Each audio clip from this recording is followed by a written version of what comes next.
My name is James Rowlands. In 2015, I teamed up with my friend Dan White to create the WNR podcast.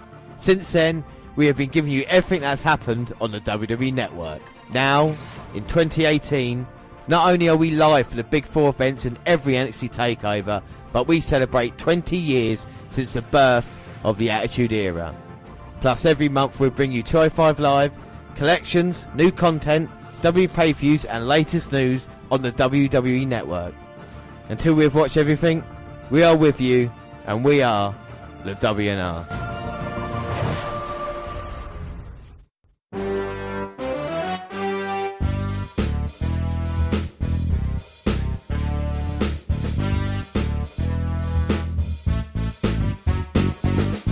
Yes, hello, I am James Rowlands, and as always I'm joined by Dan White. And it is the WNR144 today, WWE versus WCW February 1998. But before we do anything else, let's start off with the alternate intro. Of course, we do this every week.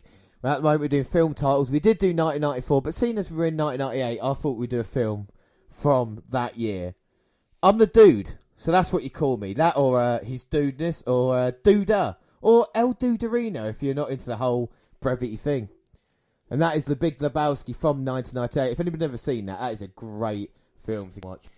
On this episode, we're going to be looking at 4 episodes of Raw and the 4 episodes of Nitro, leading us towards WCW Superbrawl. Then on part 2, we'll be bringing you the entire pay-per-view event of WCW Superbrawl and the Raw and Nitro afterwards. In 1998, WWE and WCW were locked in a ratings war.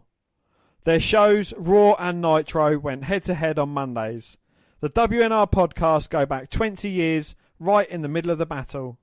We followed the war since the inception of Nitro, and now with the Attitude Era getting going and WCW at its peak, it's a perfect time to follow it month to month. This is WWE versus WCW, the Monday Wars. So this is February 1998, so let's begin. And of course we've got a 5-point system in place. We're looking at roster, rating, promo, matches, setting. And of course, overall score at the end of it as well.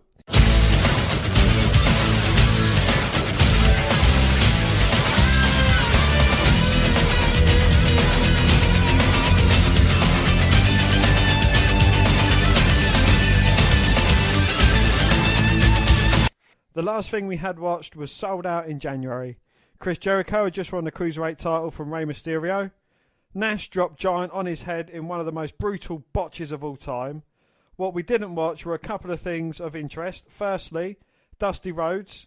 One of the most hilarious moments in pro wrestling was Dusty Rhodes' NWO. The second was Scott Hall versus Larry Zbyszko in what, believe it or not, was one of the most hyped matches in WCW with an excellent build. It unfortunately featured a very old ex-wrestler turned announcer. It only made sense for Dusty Rhodes to be in Larry's corner, an old ex-wrestler turned announcer himself. NWO lackey Louis Spicolli hit the ring to attack the living legend. Good old Dusty comes to Larry's defence, destroying Spicolli with the bionic elbows. After that, a few creepy and / or sexy gyrations before elbowing Larry. The American Dream then very slowly unbuttons his jersey to show an NWO shirt as he becomes a member of the NWO. It begs the question of why did Dusty beat up Spicolli if he was in the NWO? Poor Louis, a victim of convulsion that was the New World Order. After this, Dusty would walk out to the ring with Scott Hall a few times and nothing else in the NWO. Zbyszko would make a lot of fat jokes about him during his time on commentary in the months following. WCW did not book Larry versus the American Dream, but you can always watch Michael Cole versus Jerry Lawler from WrestleMania 27 for weird announcer feud blow-offs. And the other thing was, the second thing at Sold Out we didn't mention was Sting and Hogan. And we see JJ Dillon with the world title, who talks about the big mess in the last month and how he's tried to come up with the best answer. Dillon brings out Roddy Piper for the first time since Halloween Havoc. Roddy talks about nothing of note before bringing out Sting, Hall and Hogan for the big announcement. Piper says that Hall earned his world title shot, but since there's no world champion, Hall has to take a back seat for the time being. As for Hogan, he is a 3-time world champion and Piper would just love to put that title around his waist. Not. Seriously, that's what Piper said. The solution to all the problems over a belt, a rematch between Hogan and Sting at Superbrawl. Sting gets in Hogan's face and Hall walks away with a disgusted look on his face. Somehow, this took over 12 minutes. Yeah, so the big idea Piper had to solve everything that we've had, no one could do it beforehand, was to just have a rematch at the next pay-per-view. I would have thought that would been quite basic booking, but hey, like you said, it took 12 minutes of the pay-per-view as well, so fine. But this shows a couple of months before the big fall for WCW, Greatest War for the first time, and the cracks are showing. Luger Savage was arbitrarily made the main event, even though the advertising was focused on Flair Hart. The show and all other 1998 shows were dubbed WCW NWO, thus diluting this product. The show did a monster buy rate for January 1.0 and featured all clean finishes, save one, thus threatening the position of everyone not featured on the show, namely Hogan, who didn't know how to deal with that sort of booking. As a result, WCW thought they needed to refocus on the NWO, but the writing was on the wall. And no matter how much the fan base wanted something other than the NWO, in this case Bret Hart and later Goldberg, it was just more and more of the same until finally it no longer sold. And by then, it was too late. But like the WWF, we have a few questions before we start. Could Goldberg and WCW continue their winning streaks?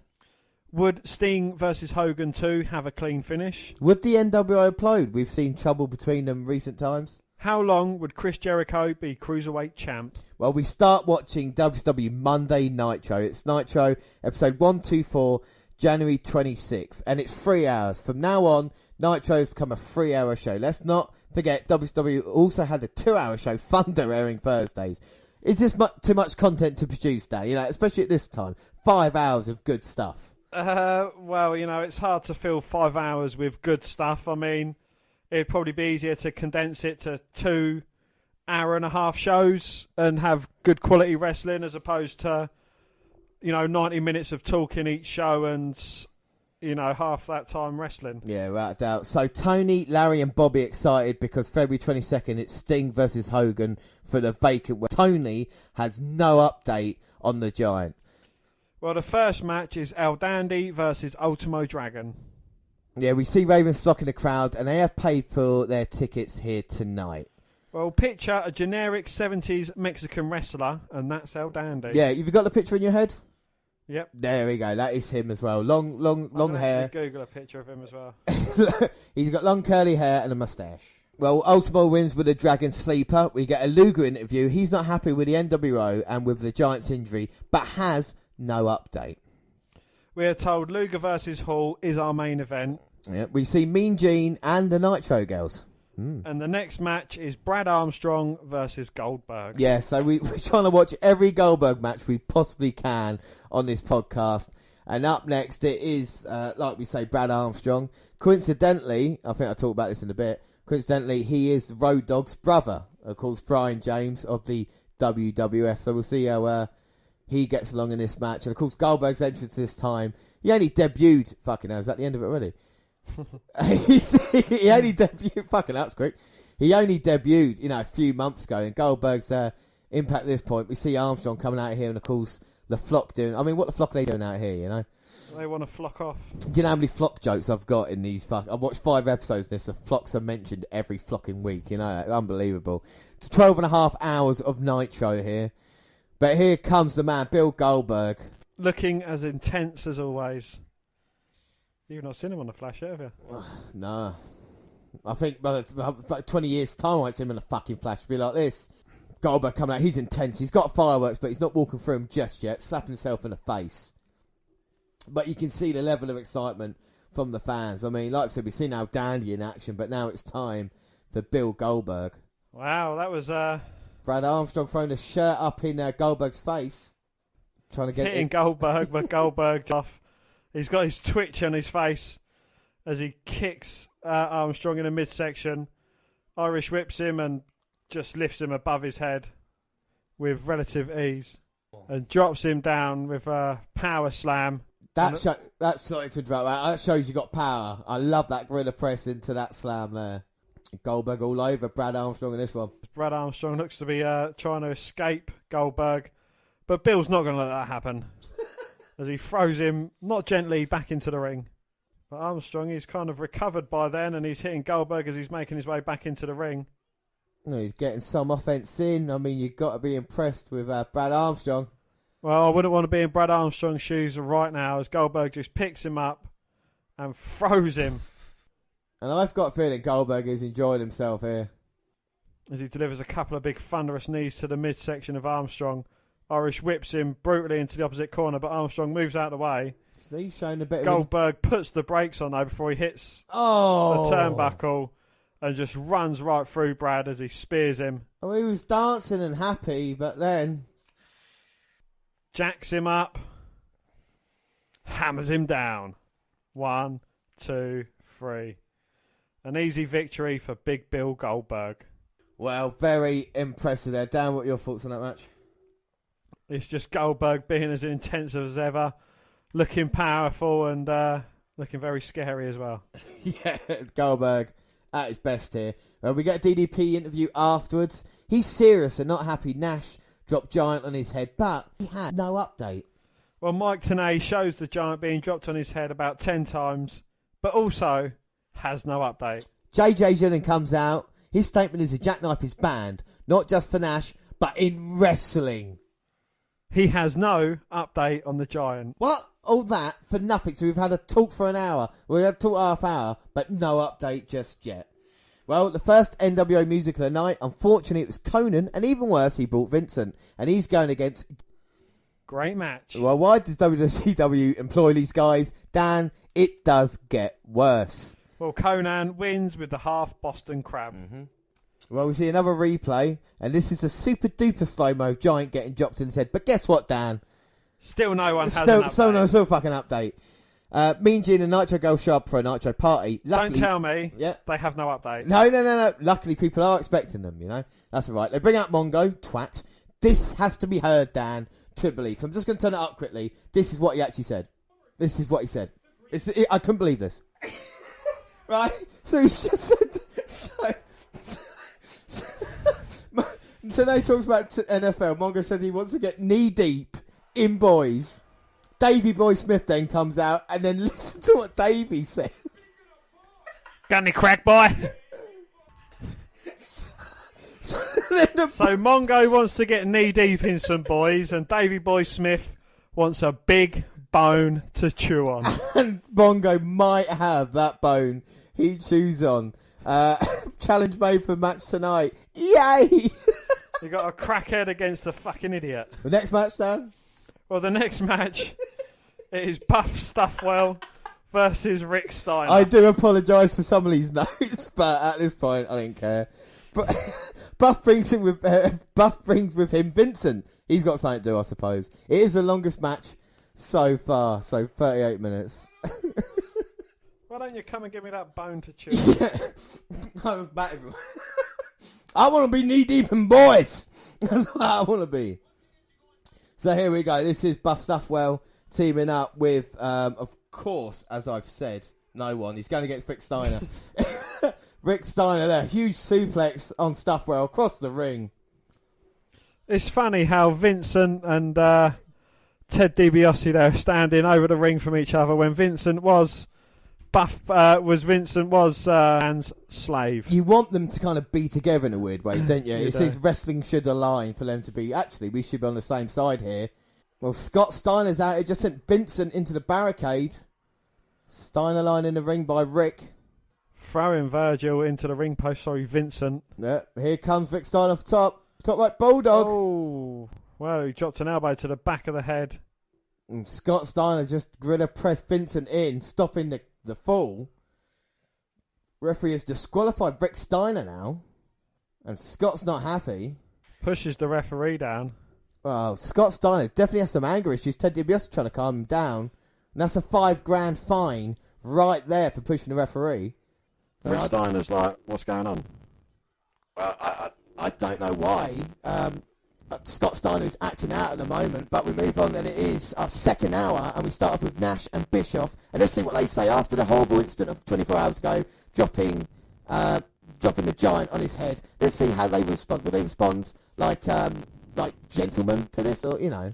Big fireworks, though, second hour. Yay, fireworks! Here they come, Nash and Bischoff. So they've been singled out and targeted, the poor fuckers. You know, Bischoff and Nash. This evil media. Still happening now, isn't it? Fake news. Well, will they ever catch a break, the poor fellas? Let's see what Nash says about this. Oh. So he done it on purpose. Fucking hell, Nash. I believed you after all that. And that, my friends. That is heinous, Dan. Heinous and disgusting by Kevin Nash and Eric Bischoff there. And Nash smirking at this moment in time. Well, he's not smoking his cigarette, James. He's just drinking his coffee and he's got a big grin on his face. Well, up next we've got Jim Neidhart versus Wayne Bloom. I fell asleep and missed nothing. Dan? Well, an advert for the first WCW online pay-per-view for $7.95. Ahead of its time, and who knows, this could have been the WCW Network review. Yeah, this literally could have been. Who knows if they had been successful online and they started their WCW Network? Who knows what could have happened? Tenay gets faults with the Big Boss Man or Ray Traylor. Unfortunately for me, I couldn't understand shit. So Dan, you try with this and see if you can understand the big man. Alright, I had no idea what Ray Traylor just said. I know that the guys in the back and they're going to get on my moonshine and they're going to get a hillbilly. I've got a feeling that he might have said something bad about Kevin Nash, but not 100% sure. Next match, we've got Psychosis versus Chavo. Yes, Tony calls Chavo Eddie's brother. Twat. Not a bad match, though. Well, a guillotine leg drop for Psychosis on Chavo gets the victory for him. And then we see Louis Spicolli with Scott Hall. Well, Larry Zbyszko is not happy. Louis cost Z the match versus Hall. Yep. Scott takes the survey, and unfortunately NWO loses here tonight. Well, he talks about Dusty Rhodes joining the NWO. And he also says lots of people want to be in the NWO. If Louis wants in, he needs to show if he can make the grade versus Juventud Guerrera. So this is what we're going to find out now, if Louis can be a part of the NWO. Big Louis Spicolli going against Juventud, the Juice. The Juice. Spicoli's saying, look, Juventud, you're too short, just go. But UV fighting back, a lovely spinning heel kick there, takes down Spicoli. Louis in a bit of trouble. Oh, but he gets deposited to the outside of the ring apron, but Juventud comes back with a shot to the midsection and then jumps off the top rope and just takes out Louis, nips up to his feet. Oh, but Spicoli there with a kick to the midsection, taking Juventud Guerrera down. Suplex and then dropping the knee to the chest of Juve. Uh-oh, and arrived during the match, and oh, look who it is!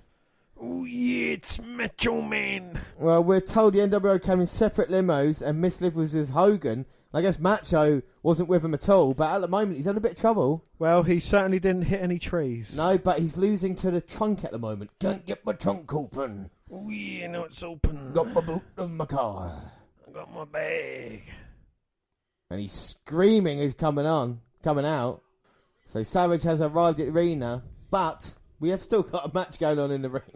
Here we go, there's a match. Oh, and Juventud there, lovely drop kick taking down Spicoli to the outside. Kidman is the real luchador. Riggs rules. That's a flop with low signs. Uh-oh. The Macho's got his bags, he's come straight out here. As he takes out the Juice.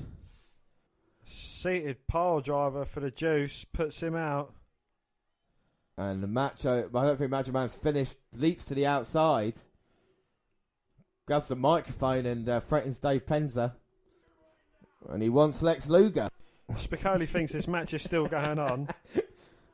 Macho Man has come out, he wants Lex Luger, and he says those three stooges last night didn't help. Well, Macho, oh, so Spicoli trying to get hold of Macho after he said he wants Luger now. And he gets hit and thrown to the outside. Oh no, there's Liz. Come running out here. She's been out here for a while. Uh-oh. Right, okay, the rest of the NWO, and I mean the entire NWO coming out here. But we should say, Lex Luger defeated Randy Savage with the torture rack at Sold Out. After Lowdown. Well, after Savage collided with the WCW Tag Team Champions Scott Hall on the ring apron. Late in the bout, Hall, armed with a steel chair, and Hulk Hogan appeared from ringside, with Hogan trying to stop Hall from interfering on behalf of Savage. After the contest, Hogan, Hall, Buff Bagwell, Vincent, Kevin Nash, Scott Norton and Conan ganged up on Luger until Sting came out to make the save. Moments later, Luger put Nash in the torture rack, while Sting put Hogan in the Scorpion Deathlock to end the broadcast. And Scott Hall is annoyed because he won the World War III 60-man tournament for a chance of Superbrawl for the WCW title. But like Piper said, with no champion, it had to be Hogan, Sting and Hall would maybe have a match at a later date. But you can see why Macho now is getting annoyed with the NWO, because they basically cost him that match last night getting involved, didn't they? Yeah, you know? Definitely. So now Liz's out here. She don't know what side she's on. And the main players for the NWO, Bischoff, Hogan, Hall, Nash. I can see Norton and Conan behind. Who would have believed Macho and Hogan would have had problems, you know? I couldn't have ever thought of it. It's like us, isn't it? We might have a difference of opinion, but we all love each other. But I like to think it's like, not like the NWO with the three. We're like, you know, like Legion of Doom with Heidenreich. Or, you know, Crush with Demolition. Well, I think we're more like the Rockers and you're the Marty Jannetty personally, but... Yeah, Miz and you're the Taraj. No, now Macho's got the chair after all that. He's not going to listen to Bischoff anymore. Is he going to beat him up? I'm going to do what I like when I like. I'm a little bit confused. So Macho says he doesn't want to be a part of the NWO. Hogan saying we're a family, we sort our own problems out. But then he says to Macho, actually, you're on your own now. And Macho says, that's exactly what I wanted anyway. So, yeah. Why doesn't Hogan just throw Macho out of the NWO? You know, why doesn't he? I don't know. Maybe he likes Miss Elizabeth. Hang around. Or maybe Hogan thinks Macho is a very dangerous man, and him part of the NWO, Hogan can control him, is a lot better than an uncontrollable Macho going against the NWO. We don't know. We'll find out. Well, after that, Mean Gene getting shit-faced at Nitro Party. And then we head into the next match. Yeah. Raven versus Mortis, or Canyon. Jim Mitchell with Mortis. It's not a bad match. I've always rated Canyon. Raven wins after dodging the chair and hitting an even flow DDT.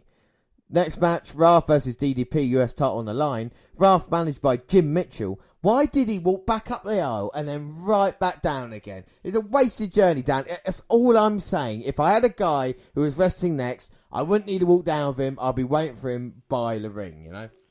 Well, Heenan wants an update on Giant, but guess what, James? What? There is no fucking update. No. Well, fans really into DDP. Diamond Cutter. As Paige leaves, a sign reads, Flair, isn't it time you retire? Well, little did that fan know, but not only would Flair out-wrestle WCW, but do it for another 10 plus years. Well, after the match, Mortis, who came down to check on his buddy, took him out. I guess that's why we call him Wrath, you see. So, fireworks, and we've got Bret Hart up next. Well, he's in ring with Tenay, and Bret says it was a tough match with Flair, but thanks him. And to be the man, you have to beat the man, but you're still the man. So he's saying to Flair, like, I know you say to be the man, but you always be the man to me, damn it. And Bret then's quite cool, because then he says, Bret moving on to, Bret says he's moving on from Flair. Piper's cool, man, but he wants to be WWE champ. That's actually what he says. He's like, what Piper does is quite cool. He says he wants to be WCW champion. He doesn't care who it is. Sooner or later, he will become the greatest WCW champion of all time. Well, after that, we've got Mean Gene doing shots off Nitro Girls and flashing the crowd. Yes, you did hear that right, James. Next match, Booker T versus Stan, TV title match. All night, Tony, Larry, Bobby says new sanctions in place, stopping interference. So guess what happened, Dan? It wasn't an interference, surely. No, don't call me Shirley. Raven's Flock got involved. Match is a DQ. Well, Rick Martel arrives and he cleans house. Yeah, fair play to Rick. And then we get Bulldog's WCW debut. It's a match we've been looking forward to all night long, and we're going to get it right now. Bulldog versus Mongo. It's a dream match, really, Dan, if you think about it, these two men. Alright, so before that, we get Chris Jericho coming out. And he's with the new, Mike Tenay with the new WWE Cruiserweight Champion. Jericho music playing. Gotcha. So what do you think of that, Dan? What are your thoughts on what Jericho have to say? Oh, I love Jericho. I think he's great. That is all. What did he say in that one then, Dan? Well, he was basically ignored the questions that was put to him and just said, look, I'd like to dedicate this to Rey Mysterio. No, actually, I'd like to dedicate it to myself. Secondly, to the fans. And thirdly, to Rey Mysterio. I hope he gets a speedy recovery.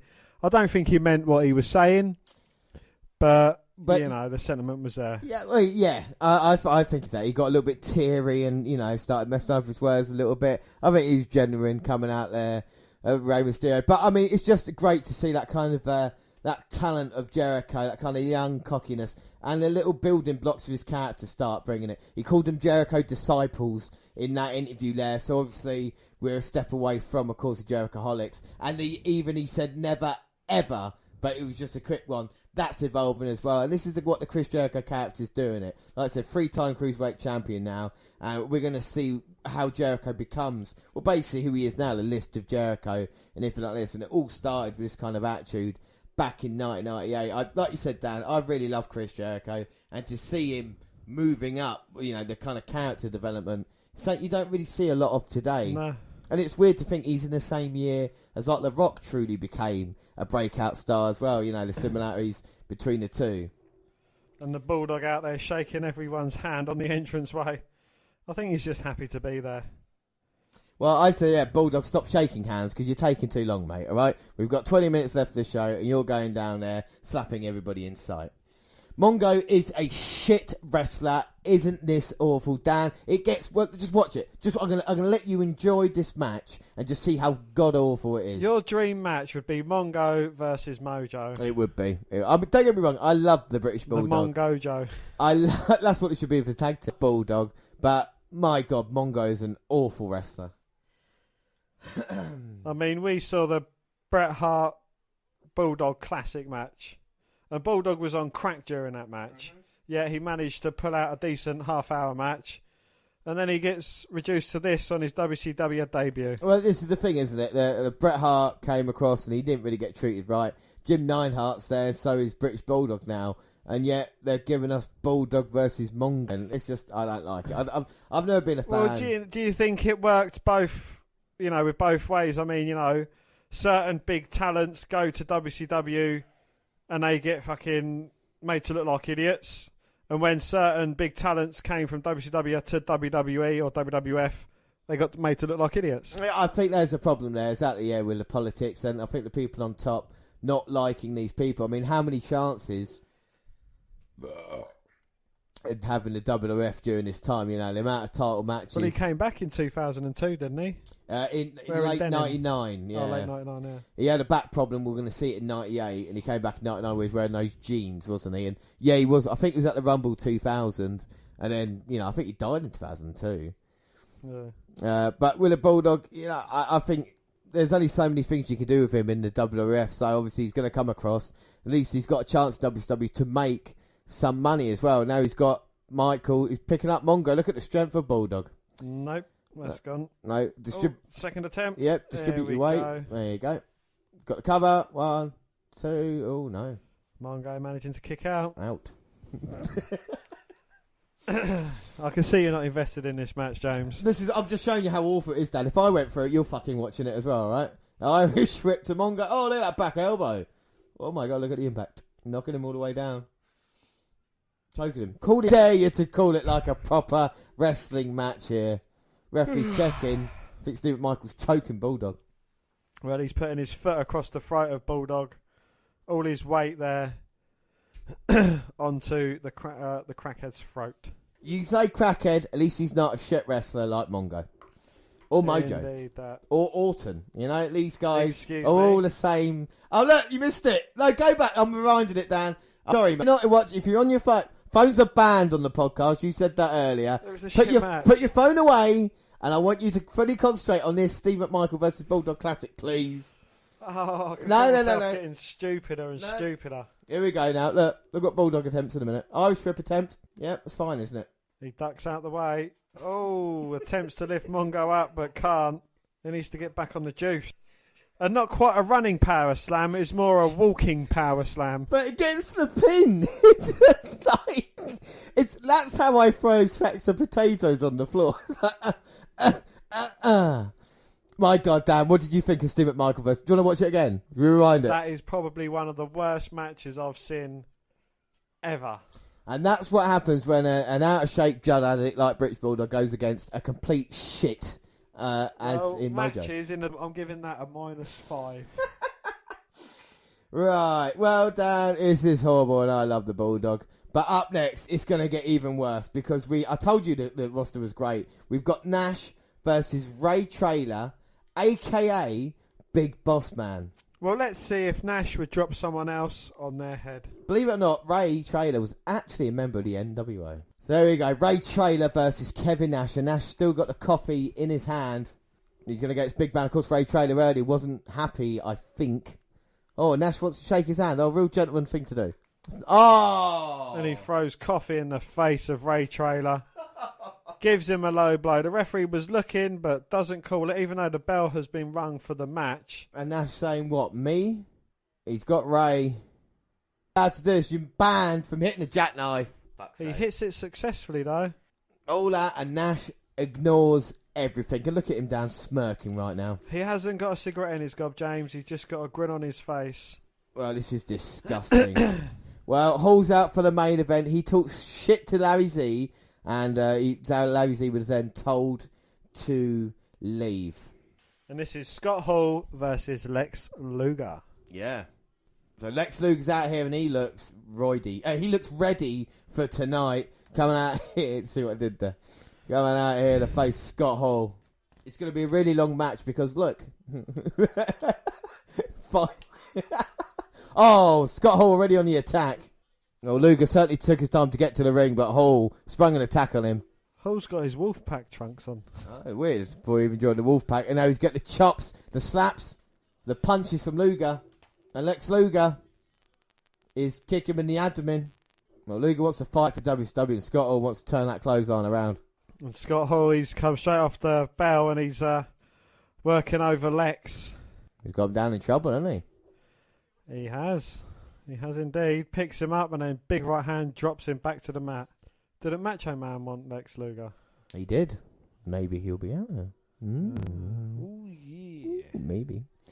Oh, look at Luger now. Got Hall. He's recovered. Sorry. Lex Luger has recovered after being beaten down by Scott Hall for a couple of minutes. Back Scott Hall up in the corner. Big punches, but Scott Hall pushing Luger off. But Luger straight back onto it. Hall pushing him off again, but for a third time, Luger's back up on him. And it just shows the tenacity of the total package. Lex Luger wants to fight the NWO. He's been the constant here against him. The Scott Hall's in serious trouble. And Lex is starting to flex. I've not seen a man flex as much as Lex Luger. He's maybe going to look to torture rack him. Oh no, poke to the eye. Well, he reversed the Irish whip and Lex Luger hit the power slam of Scott Hall. And now he's flexing again, looking for the torture rack. Oh, he gets Scott Hall up on his shoulders. But Savage out. He's got a chair in his hand. Well, he wanted a part of Lex Luger earlier. Now he's going to get him some.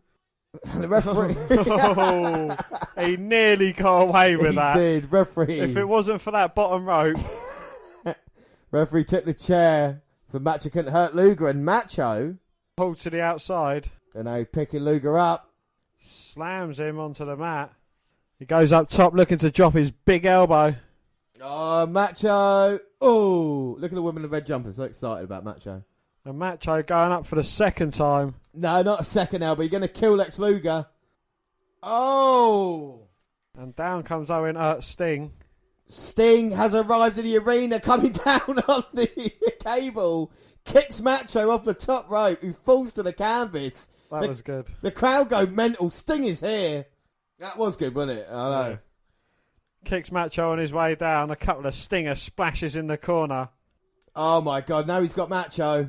Scorpion deathlock for Macho Man. But look at Hall and Hogan at ringside just walking by. They're going to help out Macho. And they're not doing it at all. They're actually taunting Macho Man as Sting's got him there. Oh, and as the rubbish flies into the ring, I guess the NWO are going to leave him to it, and Sting Well, Lex Luger's down, and so is Macho, and he's staring a hole right through Hogan. We know February 22nd at WCW Superbrawl, it will be Sting versus Hogan for the WCW heavyweight title. Which way is it going to go? And what a way to end Nitro here. I mean, Dan, what are your thoughts on the episode? Oh, no, wait a minute. Hogan trying to get in the ring. Sting stopping him. And that is it. Yeah, Dan, sorry, what are your thoughts on Monday Nitro? I thought there was absolutely far too much going on, and most of it didn't make sense. Yeah, I mean, it's 3 hours long, isn't it? I mean, it made a little bit of sense because obviously we're after Sold Out, and after what happened there with the Giant thing, they tried to follow that up, didn't they, a little bit. Of course, Kevin Nash saying that he doesn't really care. Jackknifing Ray Traylor and being like, I don't care what you say about that. Macho, that continual stuff with the NWO. The NWO's got problems, and we've seen there, Macho obviously wants to be his own man. Sting, the thorn in the NWO side. And I think that matchup, we're leading to, aren't we? Starrcade has such a big build-up, and now we've got Sting versus Hogan again. But yeah, like apart from that, I mean, just the non-talent that was on there, people like Wayne Bloom and El Dandy, in matches, it was just, for me... Well, the non-talent like Mongo. Yeah, Mongo Bulldog match, which was just awful. And we did have a couple of good matches, don't get me wrong, like the Psychosis Chavo match was alright, and the Raven match was okay, Saturn's alright, I suppose. But it's the little things, the Goldberg match against Brad Armstrong, Chris Jericho there in action, but that's you say. You can see the problem with WWE programming already, can't you? You got a little bit of that, and then you've got your kind of 5-10 minute promo with Hogan or Bischoff or Kevin Nash. Right, so we move on. Next episode is episode 125, February 2nd, and we get a recap of what happened last week on Nitro. They say there's 25,000 people in the crowd here in San Antonio. It's Nitro's Texas debut. The Nitro girls are back in the ring. Yes, and Tony Schiavone, Mike Tenay, and like I said it. Go on. Nitro girls back in the ring. Tony S, Mike T, and Larry Z. Yeah, the first match, Psychosis. Olé. And the first match is Psychosis versus Juventud Guerrera. Flock about again. And there's fines and warnings for any interference. We find out Mysterio and ACL. We found that out last week. Well, yeah, Jericho told us, but the commentators explain more that Mysterio has a torn meniscus and ACL. Don't know how long he's going to be out for. This is classic cruiserweights. It's a great way to start the show. WWE should take note. Hoovy wins for the 450, and then we get an advert for Superbrawl. Good for WCW. It is good. It's a good promo for WCW. That is Superbrawl because it explains the Sting versus Hogan. It's the history of Sting versus Hogan. Then we're told countless times it's Sting versus Macho Man in tonight's main event. Nitro girls. Well, the commentators say Benoit is so deserving. That title shot for him versus DDP on Thunder. Why can't the network have Thunder? Dan, I do not know. We get the DDP Benoit segment, and then DDP is in the building, and then we get a Mean Gene interview with, of course, Dallas Page. Well, he says Benoit is so underrated. Respect and his work ethic. Everyone loves Benoit. Yeah, we get a giant video, and can you guess how it ends? With him being dropped on his head? Indeed. We then get an update. Yay! Finally! He's got a mild concussion and bruised vertebrae. Well, the commentators talk about the injury and Nash last week not caring. Well, they say the fines have tripled now to $150,000. And up next, we get Ultimo Dragon versus Willie Skidman. Don't forget Flock at ringside. Or Dragon Sleeper, but Saturn behind ref back. He stops it. Another competitive cruiserweight match, and then a Frankensteiner off the top rope by Ultimo, then Dragon Sleeper for the victory. Yeah, Saturn again attacks from behind, leaves him lying there. And now Nash has arrived in the arena. So yeah, after he used Bomb Raider, he got handcuffed and sent away, and he was put in jail and he missed Thunder, and he's back here on Nitro. But I mean, dude, you're meant to be a heel. I mean, Kevin Nash at the moment just sounds like a badass, doesn't he, Dan? Yeah, and of course Nash is wearing his top as a shout out to Six. Yeah, like I said, dude, you're meant to be a heel here, and you're saying he doesn't care. He'll do what he wants when he wants. That's the whole point of being a heel. Oh. And too sweet. Yeah, but he's meant to be getting booed here, you know?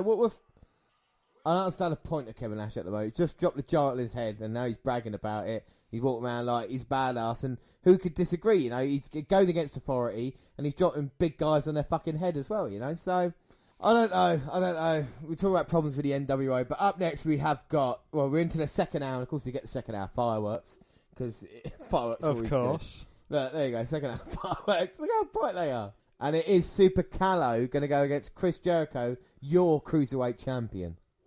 Mine. Your Cruiserweight. Our Cruiserweight champion. Everyone's Cruiserweight champion.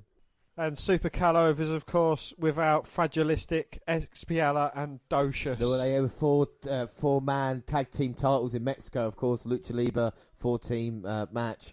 And they're a great they are a great tag team, you know. I think Super Callow is the kind of star in himself. But like you said, Fragilistic and Expelladocious, we're all hoping that those men come into WWE one day. So Jericho coming out here with the Rey Mysterio t-shirt. No, sorry, Rey Mysterio Jr. He's coming out here with a Chris Jericho's coming out here with the Rey Mysterio Jr. t-shirt in tribute, Cruiserweight title, and he just seems so happy. Done. Hey! And we've built up to the Jerichoholics. There we go, Chris Jericho with 2 catchphrases that would continue to this very day, starting 20 years ago with that. And it's just like just a promo out of nowhere. They probably gave him the mic, didn't they, and said, say a couple of things, and he went out there and did it. And do you think that's what's missing for today, Dan? We talk about that, you know, to be able to go out there and just say what's on your mind. That's where we got the Austin 316 promo from. That's where we got, you know, the Chris Jericho stuff. Even with The Rock and what he was allowed to say. Yeah, you know, again, they're limited to what they got to say, and most people now, they can't say a lick. Yeah, exactly. Yeah. But the worst thing about it, I find, is, you know, like the kind of back and forth. And it's a promo of, like, then they say something to end the promo, and then the other guy says something. You know, and then it's like, well, hang on a minute. This is when they're trying to be like off script. And it's like, yeah, well, come Sunday, I'm going to beat you. And you go, yeah, I bet you don't. And then he has to finish it. Yeah, well, Sunday I will beat you. It's like, well, you don't repeat yourself. Change it then. You know, even if you got set lines, you can always go into something else. It should be more bullet points than it should anything else. But here we go, Super Callow in action, who did have a great WCW pay-per-view match with Rey Mysterio. So that's not, even though, I mean. So going on to masks, what do you think of Super Callow's mask? I don't think he's tried that much with this outfit, to be fair. You know, I was going to just try to explain what he is indeed wearing. So he's got trousers on, but one leg is, either folded or cut. Not his actual leg. No, one trouser leg is cut to just below the knee, and the other one is a full length. Yep. And the same with sleeves. On his left arm, he's got a full sleeve. On his right arm, he has none. And he's wearing, like, it looks like sellotape maybe wrapped around his face with then sunglasses put on top. With a Samuel L. Jackson type hat backwards. Yeah, I think that would be fair to say. We're not making this up. You can go and look at a picture of Super Callow. I mean, very interesting look, isn't it? You know, Chris Jericho just hung Super Callow up on the top rope. And look at the strength of Jericho. Something Bulldog couldn't do last week. Delayed vertical suplex, yeah. Jericho picks him up with ease.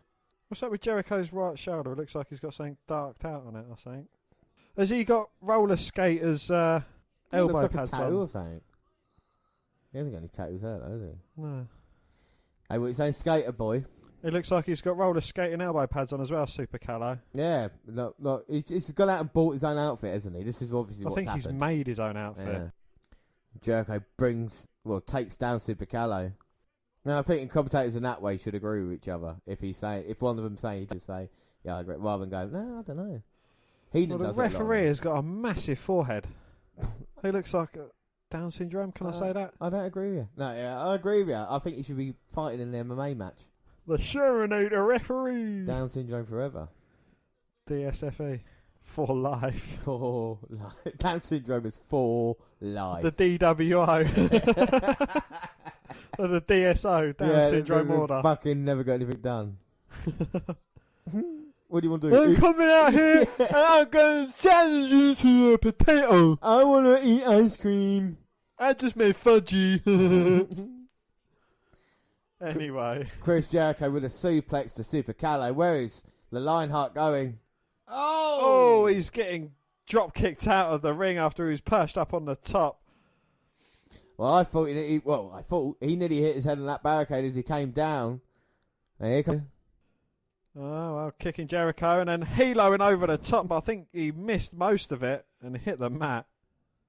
Well, Jericho there knowing his surroundings. Can he take advantage of it now? Super Calo injures his lower back around Jericho. That is just asking for trouble with the Lion Tamer. Jericho's grimacing now. Now Jericho on the apron. Super Calo might bring him in the hard way. Oh, he looks set up to.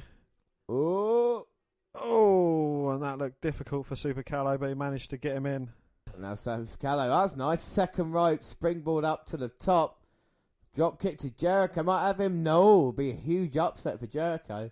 Jericho managing to kick out. You got to ask yourself a question as well. Like I say, how long will Jericho be Cruiserweight champion? Who's Super Calo if he gets a victory tonight? I mean, Rey Mysterio's injured, isn't he? So the list of challenges in front of him. Super Calo could jump right to the top, and he's going to jump right now with Jericho. Oh, looking for the Hurricane Rana, but Jericho manages to land on his feet. He gets planted on his back, and he's got the Lion Tamer locked in. Well, the Cruiserweight title is on the line, but Super Calo has to tap out. And that is the difference between the Lion Tamer and the Walls of Jericho, obviously. I think the Lion Tamer is better than the Walls of Jericho. The Lion Tamer looks more painful. What did you think of the match? I thought the match was quite good, actually. It was very entertaining. It was a bit short, but, you know, it's probably one of the best matches I've seen over these past couple of Nitros. Well, this is the problem with the matches on Nitro. They are quite short because people, I mean, obviously now worse than ever, you know, short attention span. But, and of course, you're flicking over as well, and you're just like, oh, what's on now? But, yeah, I don't think it was too bad. The next match, it was Steve Regal versus Booker T. And he is a man's man. The TV title was on the line. Booker won easy. Well, even Tony says he didn't need to hit his finisher.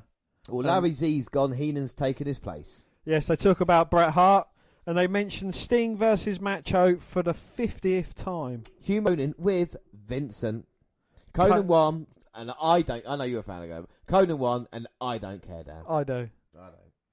Well, it's Scott Hall versus Jim the Anvil Crackhead, Neidhart. It's the NWA versus the Hart Foundation, Dan. I don't know why I put that Hall annoyed, but Hall is still annoyed, of course. He hasn't got his opportunity here. Louis distracted Jim. Let's find out. Scott Hall. Who would have thought we would have seen Hart Foundation versus the NWA? But can I just say, Charles Robinson is officiating, and he still looks exactly the same age as he does look nowadays. I think Jim Neidhart and Scott Hall look exactly the same.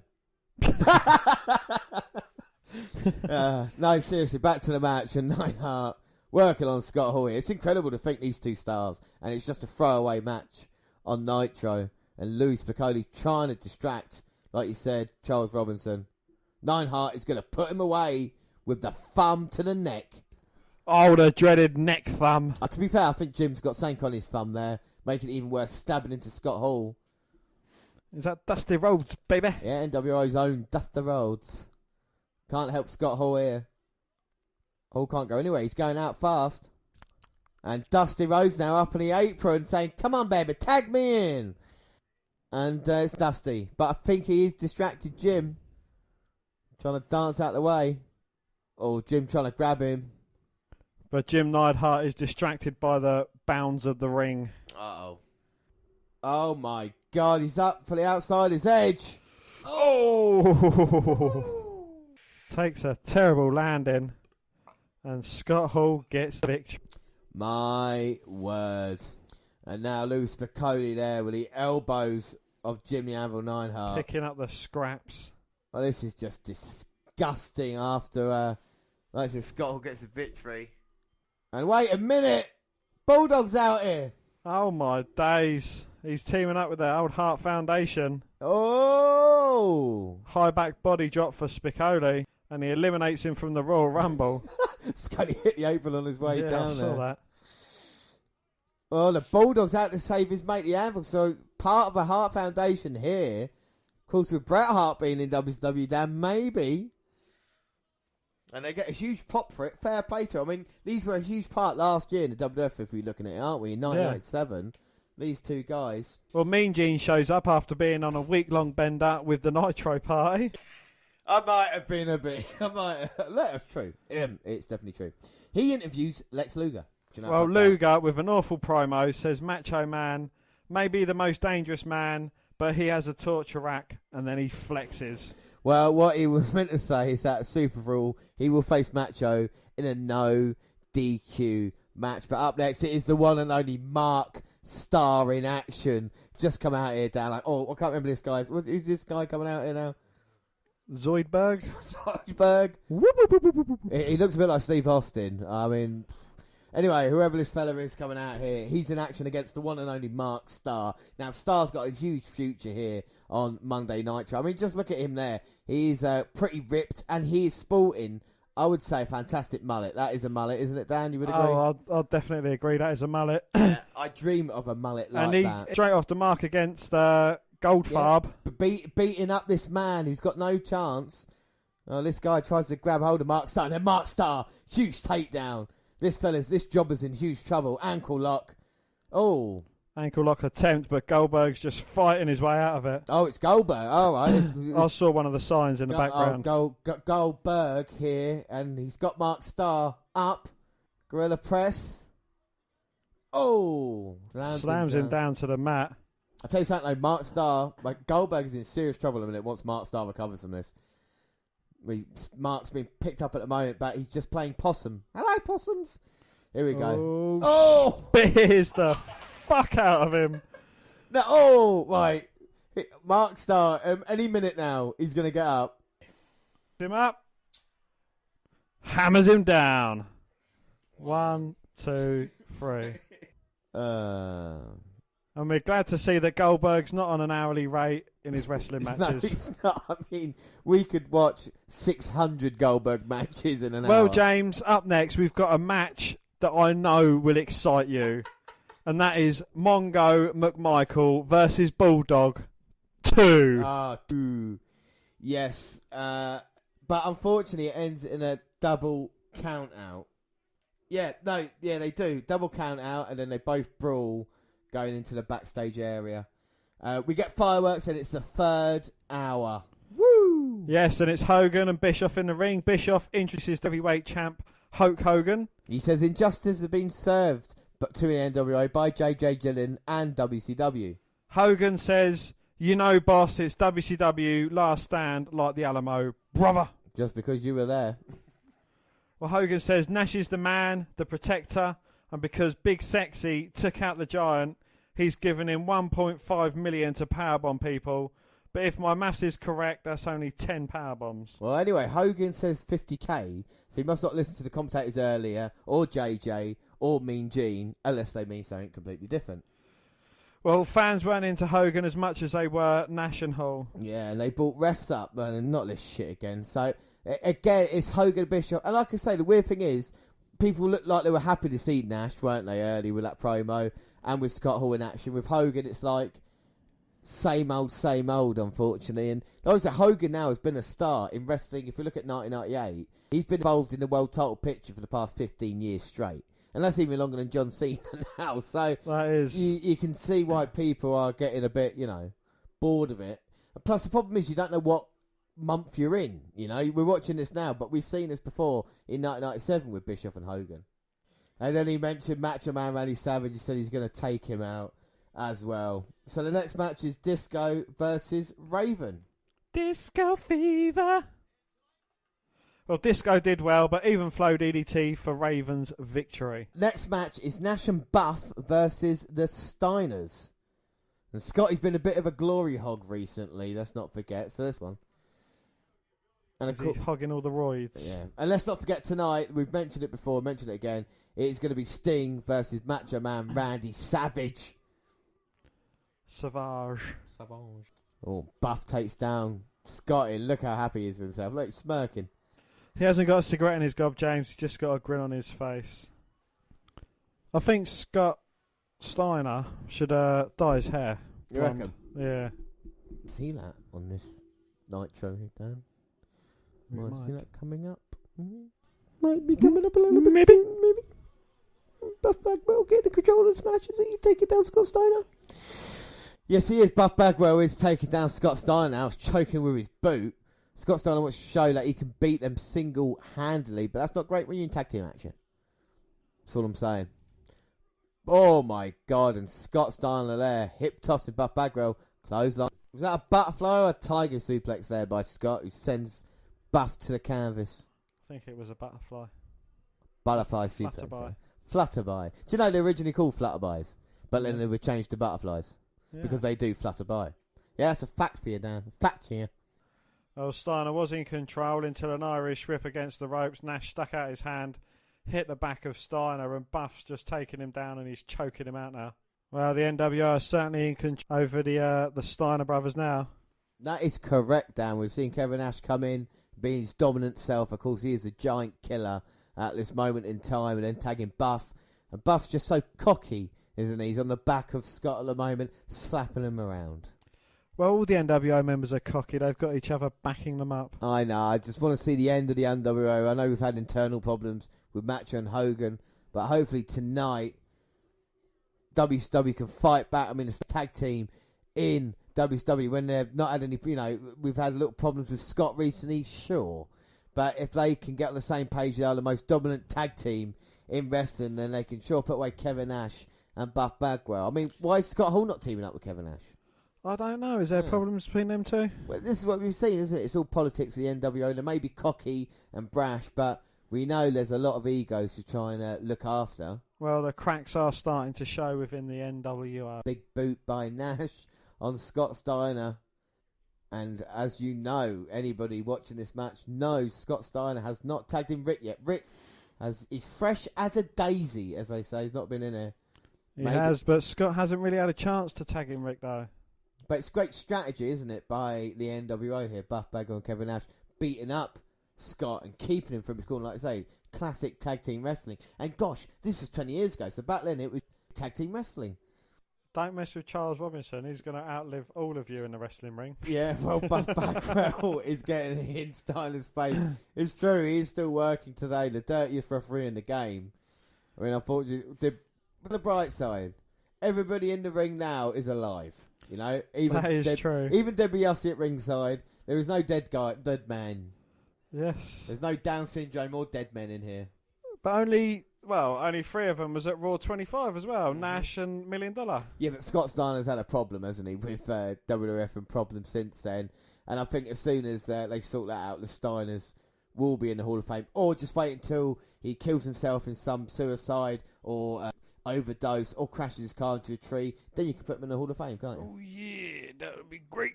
Don't treat him like a woman. Don't treat him like a man. Eddie Guerrero. Chris Benoit. Kevin Nash. I literally didn't mean that. Kevin Nash is in. Going for the jackknife from Scott, but Rick stops it. I just shouted Chris Benoit out of nowhere. Chris Benoit out of nowhere. Benoit. Only RKO's and Chris Benoit come out of nowhere. Oh my God. Rick wants in. It's Scott's chance now.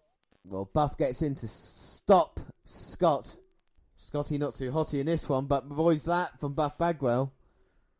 Steiner line. Now it's time. He's definitely got a chance to tag in his brother. Yep. He's right in front of you. Tag him, He's looking Scott. at the hand. Talk to the hand. Scott, tag him. No, he turns round into Buff Bagwell. Blind tag him then. Oh, no. He could have done. Oh, Scott Steiner. Frankensteiner. 1, One, 2, two, 3. Kevin Nash's back was turned. Scott Steiner got the victory. He didn't need Rick. He actually didn't. No, I mean, quite impressive there by Scott Steiner. Dan, what are your thoughts on that? Well, Canal package. He's got a mammal toe. Before I get your thoughts, Rick is not happy with Scott. He definitely isn't. He looked right at the tag. And look at Nash saying, hit him, go on. Nash egging on Rick Steiner. And Scott saying, screw you, Ted DiBiase. My word. Well, Steiner's get the victory, but there is problems there. Dan, what are your thoughts? The match wasn't terrible. I mean, it's they brought up valid points about cracks in the NWO, but what about cracks in the Steiner brothers? Well, this is a thing moving forward, haven't we? Isn't it that we're going to see And moving on after that break, we get Michael Buffer in the ring. He's going to announce his main event, and it is, I think, Sting versus Macho, if I can remember rightly. Is it? I think. Well, if he's not part of the NWO, why has he got the NWO music? Exactly. Why is he dressed in black and white? And why is he coming out with Liz when she's associated with the NWO? And the Macho saying to Lex Luger, watch and see what I do to your mate Sting. Where's he going to come from? Where's he going to go? Where's he come from? Cotton-eyed Sting. Here comes Sting. Ascending from the rafters. By God, we have never seen anything like this in professional wrestling. All inspiring. All the way from the top. Not down comfortably at all. He's having a bit of trouble, actually. Oh, Sting is here in the crowd. He has arrived. And the crowd going absolute banana. Now he's, after taking about 5 minutes to drop from the ceiling, he's now got to walk through the crowd, which are mobbing him. They've only got 7 minutes left of the show, and the entrances have taken up more than half of this time. But isn't it exciting, though? We are going to get Sting versus Macho at some point. That's not really Sting, that's just someone with a Sting mask on. They've confused it with a fan in the crowd. I hate the fact they throw rubbish and stuff. Why? Look at that man right in his face. I For know. life! For life! Sting's like, that was a fucking great idea, wasn't it? That looked like it took some effort, didn't it? It looks fucked. He's like, fucking hell. It's like me when I get back from work, for fuck's sake. He's like, make sure I get my coat off, right? Trousers off next. Look at him, he's going crazy, that man. Fucking hell, you need to For calm down. life. That fan needs to calm down before you get hurt. Alright, you're a fan of the NWO, you mark, we get it. Here comes Macho. Not giving the Sting chance to take his jacket off. Uh-oh, we're talking about jacket off. Sting recovers instantly. Macho Man runs out of the ring. He doesn't want any. He don't want none. He said it earlier, yes. Luger wants none. I don't think he wants any of this. But here comes Stinger. Oh, and Sting sends Macho into the barricade. Sting slams Macho down. And Sting brings Macho back in the ring. And Macho there, right to Sting's eyes. Sting sends Macho into the stairs. They're back on the outside now. Liz, don't want to get involved. You got to remember, for Sting in 20 days, he's got to face Hulk Hogan, so he doesn't want to be damaged that much. What did Macho Man hit him with? Liz had it in her hand. I think it was Coat? Macho's coat. Maybe he had a weapon inside as Sting went for the Stinger Splash. And now he's just thrown against that steel barricade. Well, he's just dropped Sting face first onto barricade. And the kid's poking him. And now Macho trying to get rid of that turnbuckle pad. But look at Liz, distracted referee though, doing her job. Oh, she's not, because she should be cooking. Macho now to the top. Oh! Double axe handle, smash off the top. And Sting now in serious trouble. Serious trouble. Macho sending Sting into the barricade and then back into the ring. He looks him off. Yeah, that's what he's doing, yeah. Look to plant Sting. He best not be going for a powerbomb. No, he's going for a pile driver. Gonna drop Sting on his head.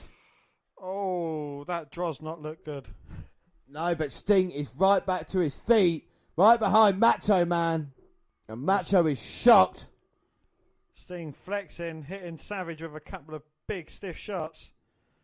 Oh! Stinger splash. Well, Macho is down. Sting throws him to the other side. Oh, Bang. Stinger splash attempt. Savage moves out of the way. Sting hits the ring buckle that's been exposed. Maybe that was Macho's plan all along. It's the Macho plan as he goes to the top right now. Don't tell me like this. Elbow drop. No. Lands on Sting. And he's got him now. This is it. Macho going for the cover. 1, 2. And Hogan has pulled Macho off Sting. But like beating him clean.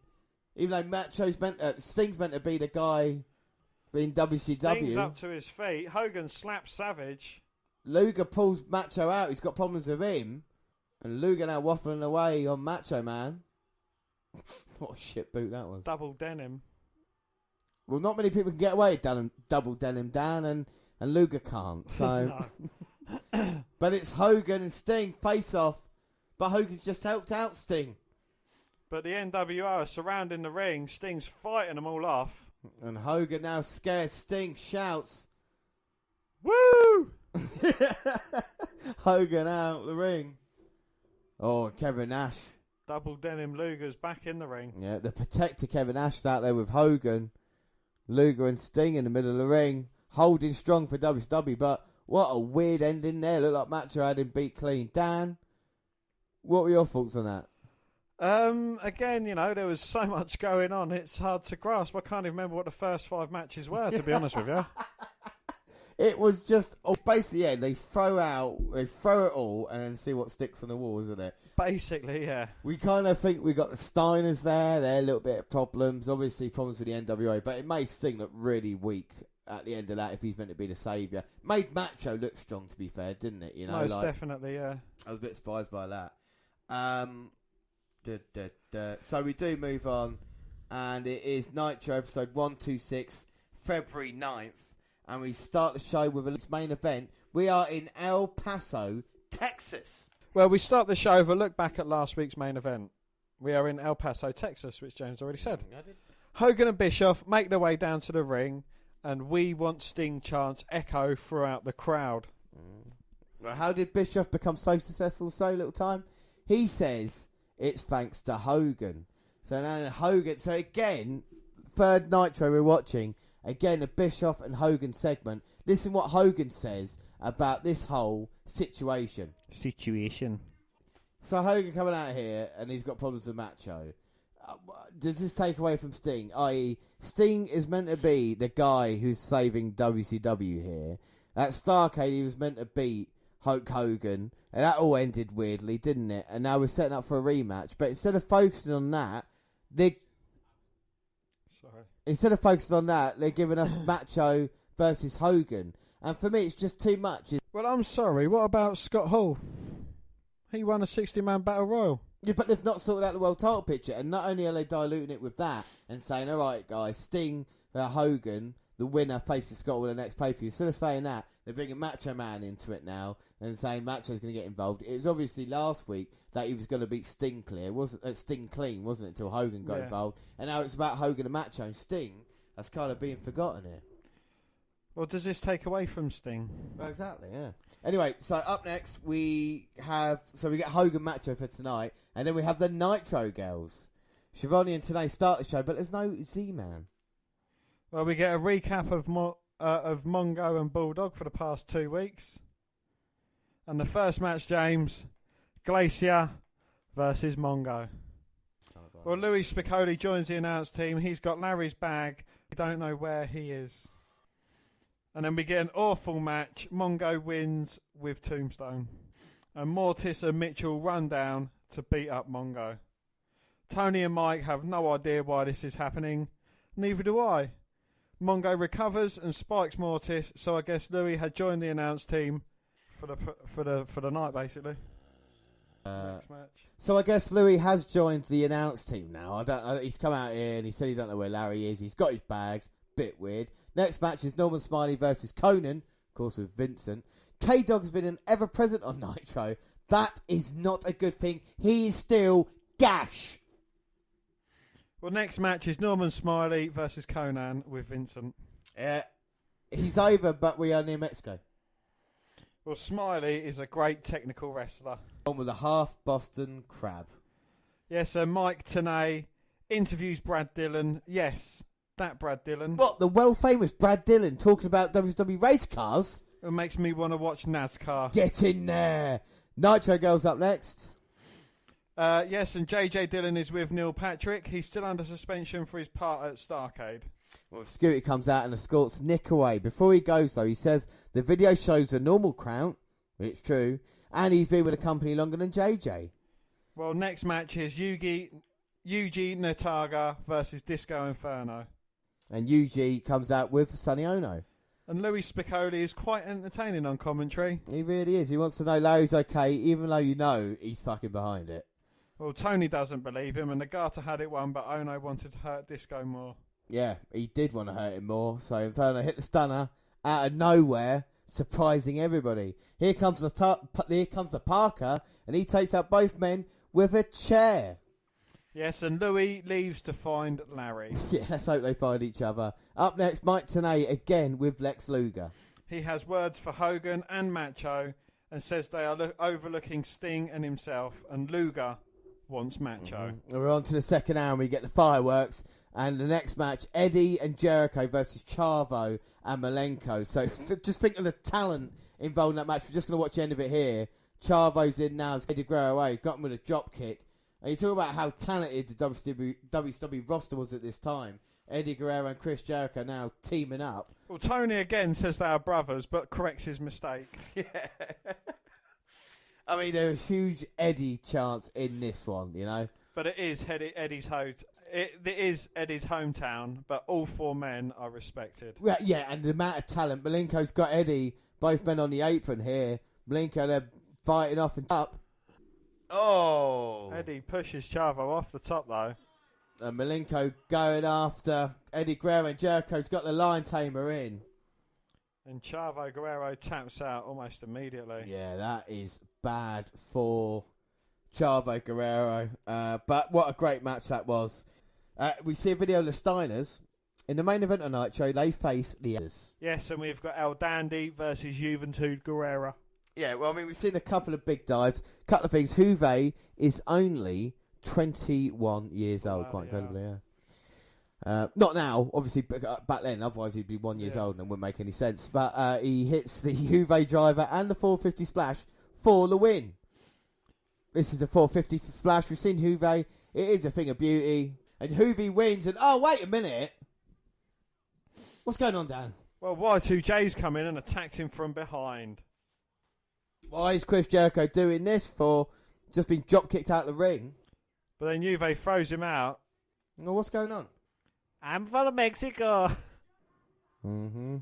Raza. I'll do a translation. He says, I'm here in front of all my family. Oh, this is what Jericho... It's actually funny, Jericho, what's saying. So Jericho there, Dan. Well, I mean, what are you thinking about it? He's great, isn't he? He is really great. Such a hilly hill. I wish we had people like him today. Just so entertaining. But we do find out something important, Dan. We are heading towards WCW Superbrawl, which we are going to watch here on this podcast. And we just found out another cracking match. It's going to be Juventud Guerrero versus Chris Jericho. Not only a cruiserweight title on the line, but it is Mask versus Championship. I mean, that is just going to be great. And speaking of great things, Dan, our next match is going to be Goldberg in action versus William Regal. Well, this match is best known for the backstory, which snowballed into something of an urban legend. Regal was supposed to have a competitive bout with Goldberg, who had almost entirely been working squash matches thus far. Regal was to have something resembling his usual TV match, where he could carry lesser wrestlers by putting them into holds and giving them openings to escape, and eventually cut him off en route to the finish. Well, Goldberg instead freezes up, and at some points he just stands there, hits him. Between a clear miscommunication, Regal snug style, and the awkward moments where they stared at each other and the corporation fell apart, the story became the real shot that Regal shot on Goldberg. He didn't, and in fact, even with Goldberg freezing, they had an entertaining match. Goldberg's first good one. So let's have a look. Regal's out here, Steve Regal, and he's going through his own drug problems at the moment, going to go against Goldberg.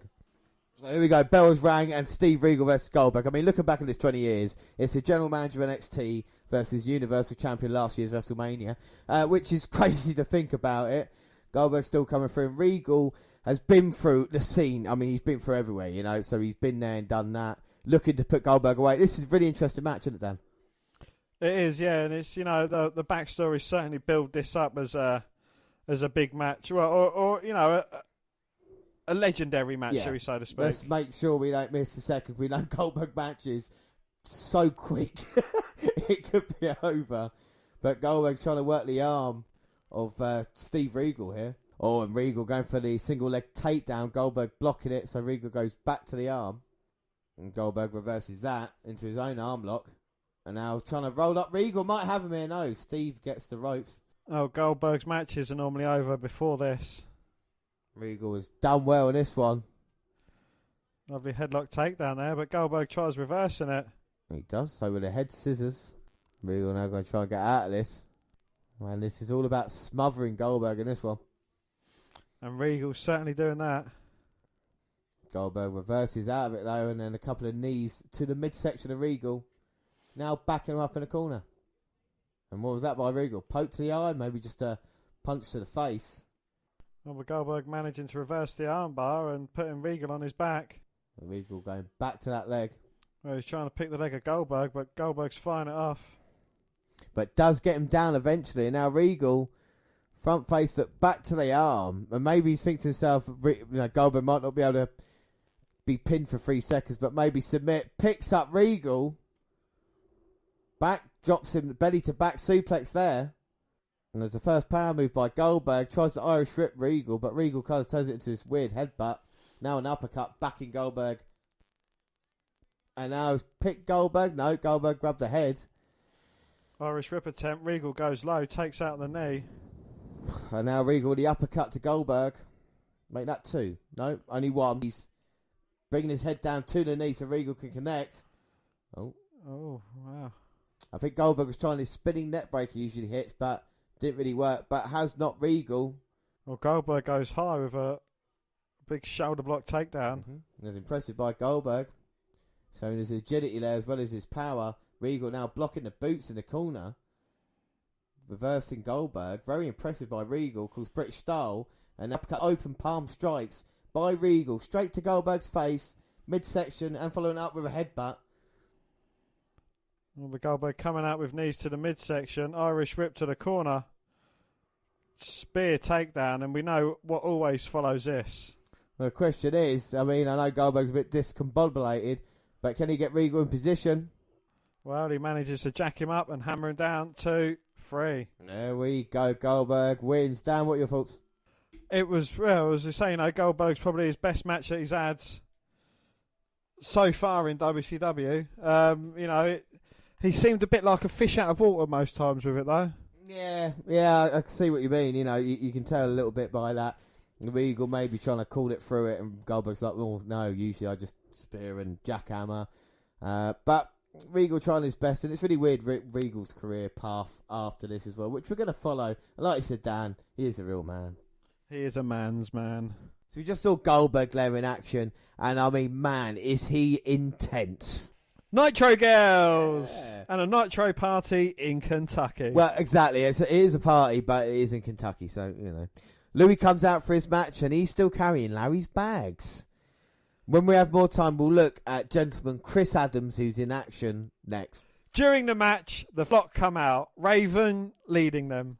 Tony tells us on Thunder, Raven got involved with DDP and Benoit, and Mike mentions a rematch between the two is set for Superbrawl. Yeah, well, back to match, and Louis hits Adams in the head with Larry's briefcase. Zbyszko runs out and chases Louis away, whilst telling us Louis broke into his room and stole his belongings. And to make matters worse, he switched limo drivers to leave him in the middle of nowhere. Well, up next we get a Booker video. Next match is Ultimo Dragon versus Saturn. Well, after what Saturn did last week, Dragon wants redemption. Well, the commentators tell us mask versus title match is set. Juve versus Jericho at Superbrawl. Well, it's a nice back and forth match. Saturn suplexes are on point. Yeah, the Frankensteiner and Dragon Sleeper. Saturn escapes. Another Dragon Sleeper, but Perry manages to roll up Dragon for the win. And it's the 3-hour mark, and we get blessed with some more fireworks. Yeah. A clip from Thunder showing DDP Benoit. We covered that earlier. And up next, it's Booker T versus Raven. Yes, and it is for the TV title in a Ravens Rules match. And James, explain to the viewers that don't know what a Ravens Rules match is. Well, Raven had it signed into the WWE contract that every match would be Raven Rules, which is basically hardcore match. Any weapons are allowed, no countouts. Basically, anything goes rule to it, apart from mass interference. Raven grabs a mic, says, Booker, your title belongs to Saturn. Well, the flock beats down Booker and the bell rings. So, like I say, it's Raven Rules, but even with the amount of people getting involved, it's not allowed. Booker tries to fight back, but even flow DDT.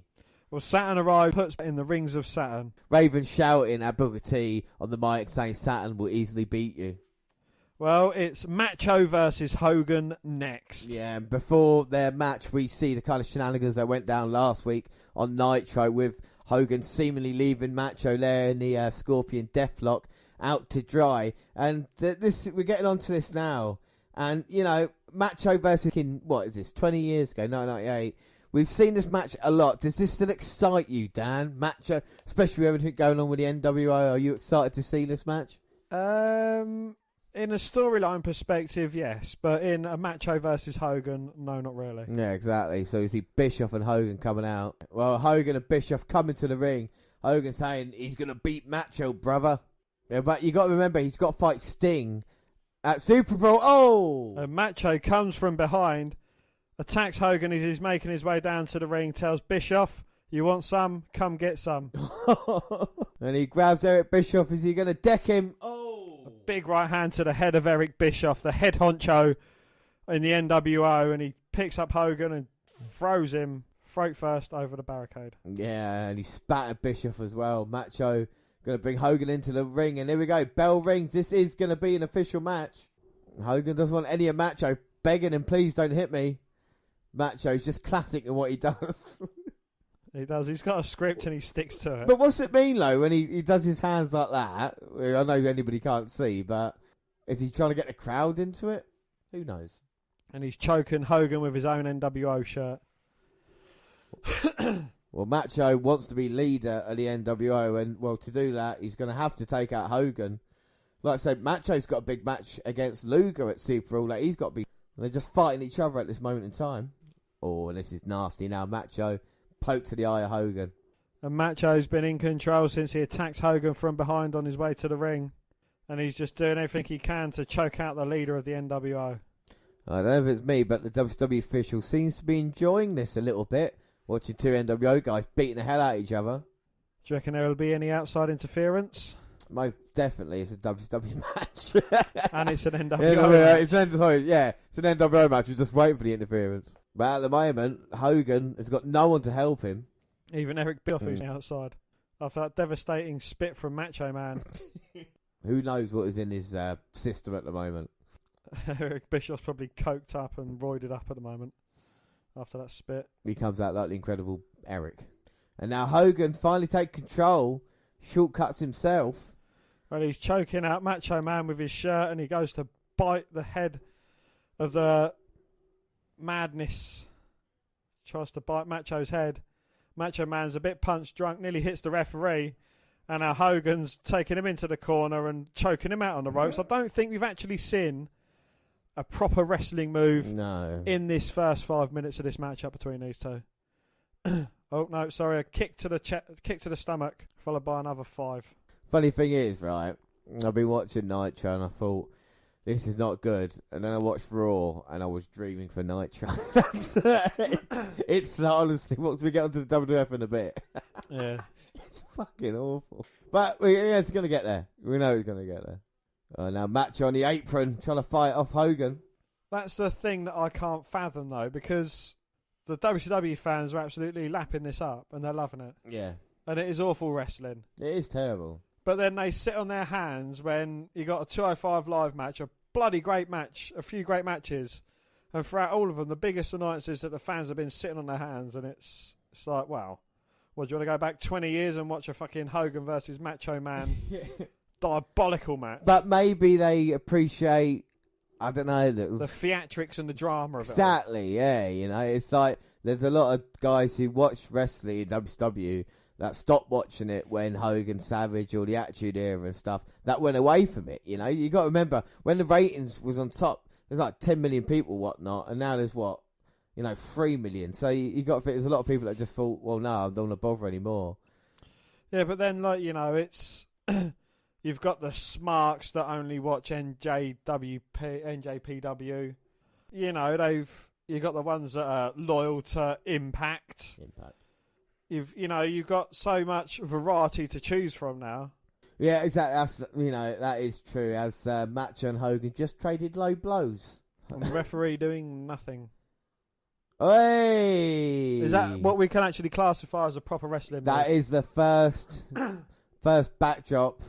Well, the first wrestling move we've seen in the match back. Ooh.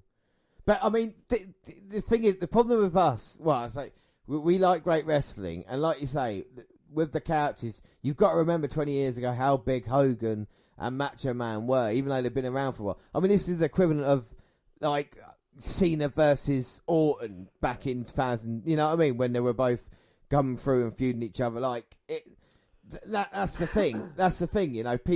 Hogan dominated professional wrestling. At this point in time, we'd been in the main event picture for about 15 years, you know, since the early 80s.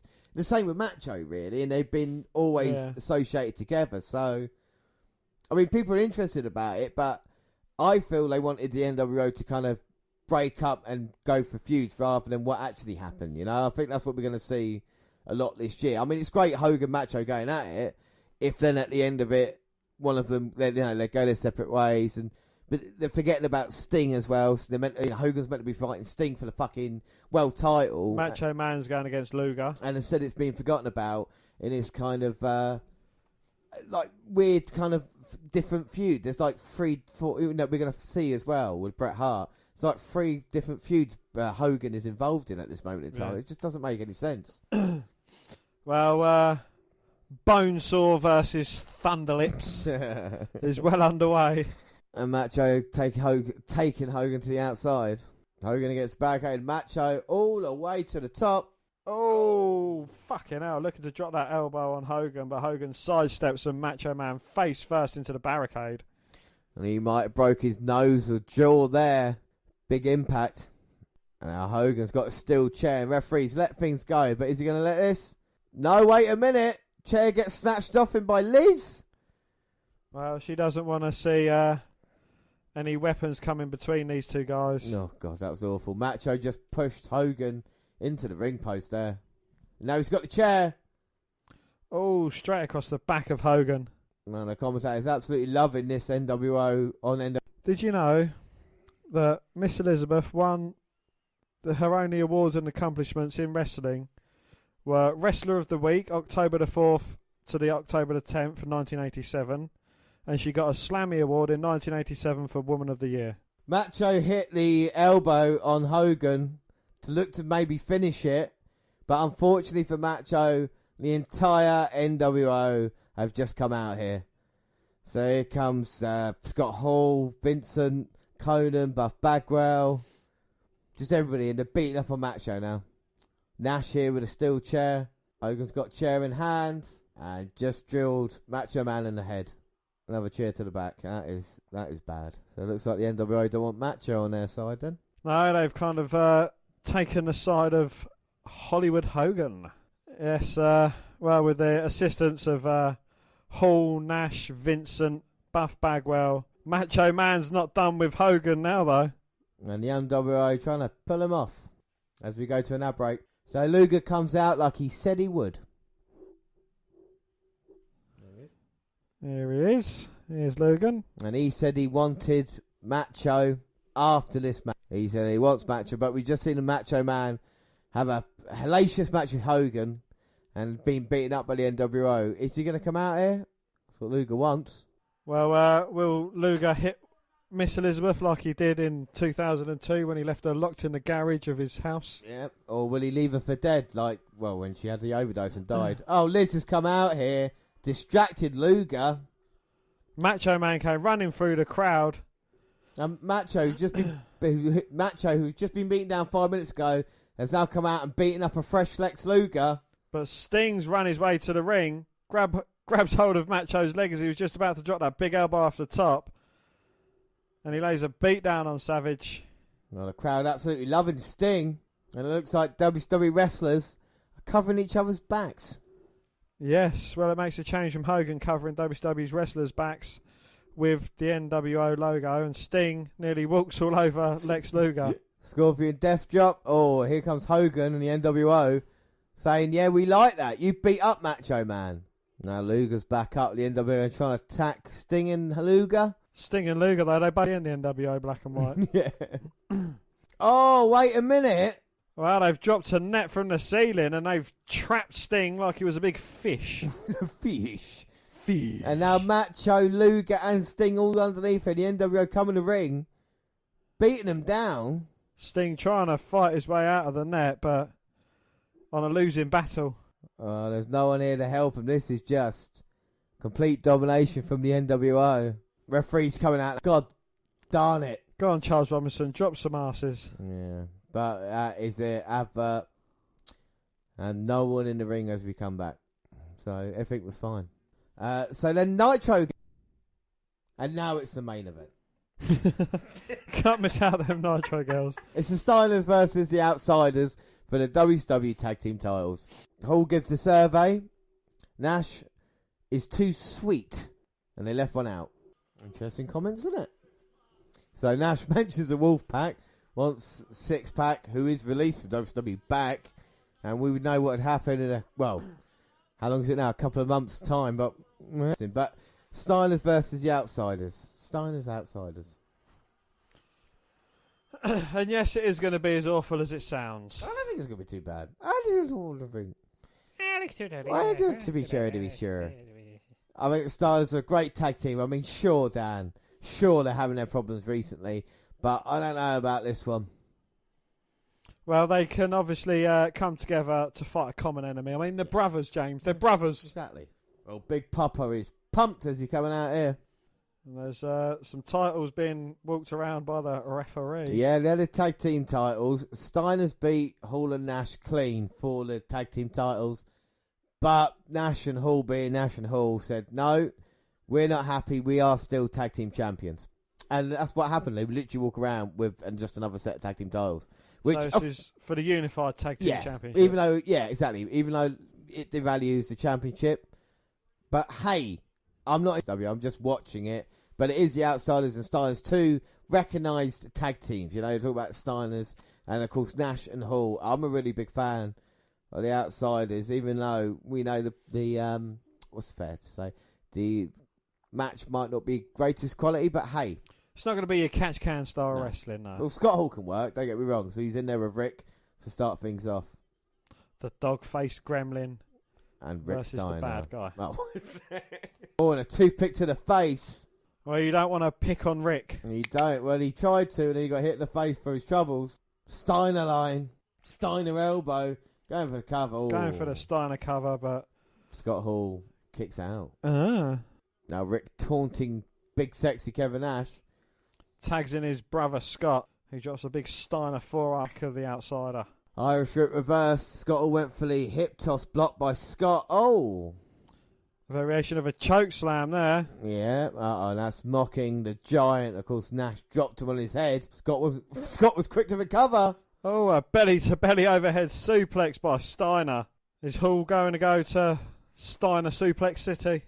Irish Rip and Scott Hall, but game reversed, and Kevin Nash knee to the back of Scott. And a big forearm to Nash, but Hall had recovered by then and clotheslined Scott. So Scott v Scott in a ring, Scott. The thing is as well, you need eyes in your back of your head, stuff like this. You know how dirty the Outsiders are. Now the big man's in. You see Rick in the corner beg his brother, but he's not a lot he can do when he's pinned in the corner by Nash and his big foot. Well, Scott Hall's in there now. He's going to go for the fall away slam. Bang! What impact. Oh, a cheap shot on Rick Steiner by Scott Hall. And that's the way that you've been played. And tags in Nash. Well, he didn't even tag him. No, Rick's not helping out. Just stay there, Rick. Wait for Scott. Oh. Nash comes down with his body weight at the back of Scott Steiner. The Nash is just too sweet. Oh, a big boot there. Nearly took Scott's head off. Scott was saying, what, you want me to get back in already? All right. I've only just recovered. I'm still half cut, mate. And now Scott Hall with the abdominal stretch. Who's that made famous by? That's made famous by Wilbur Schneider, and Scott Hall going for a leg hold variation of it. We call this the U submission because Scott Steiner is shaped like a U. Well, Scott's certainly being worked over by the Outsiders. Oh. Got him in a variation of the STF. And embarrassed then by Scott Hall with slaps to the back of Steiner's head. Quick tags by the Outsiders, a sign of a great tag team. Huge sidewalk slam going for the cover. Rick has to stop the count. Oh, this is Kevin Nash should not be going for the jackknife. You see the reaction from the fans. He's smiling, saying, "Yeah." He's working him, wasn't he? Elbow to the back of the head instead. Wow, Hall's telling him, "Go for it." They want to see it. Banned. You get $50,000 fine. Oh no, just tags in Scott Hall. Irish whips Hall into the corner and follows it up with a short arm clothesline. And they was just kicking away at the Steiner brother. Can Scott get to the corner to make a tag to Rick? Well, Scott dodges out of Hall's clothesline. Now he's got him up. Suplex. Well, double underhook. Slams Hall to the mat. But the problem with that is Scott Hall is now in between the Steiner brothers, whoever intentional or not, got to try and recover and get through Scott Hall. Yes, but on the counterpoint, Scott Steiner's in between Scott Hall and Kevin Nash. Ah, it's like a glass half full, half empty type of thing. I can see what he did there. And Scott saying he can do it himself, not going to tag in Rick. Oh. But he throws Scott into Rick and the referee signifies that there was a tag indeed made. Well, Nash Scott Steiner is the legal man. And Nash just downed. No, Rick Steiner's the legal man. The Rick Steiner's the legal man. Yeah, Nash just clotheslined Scott Steiner. Hall go for the outside his edge. Off the top rope, Bulldog. Rick stops Nash getting in.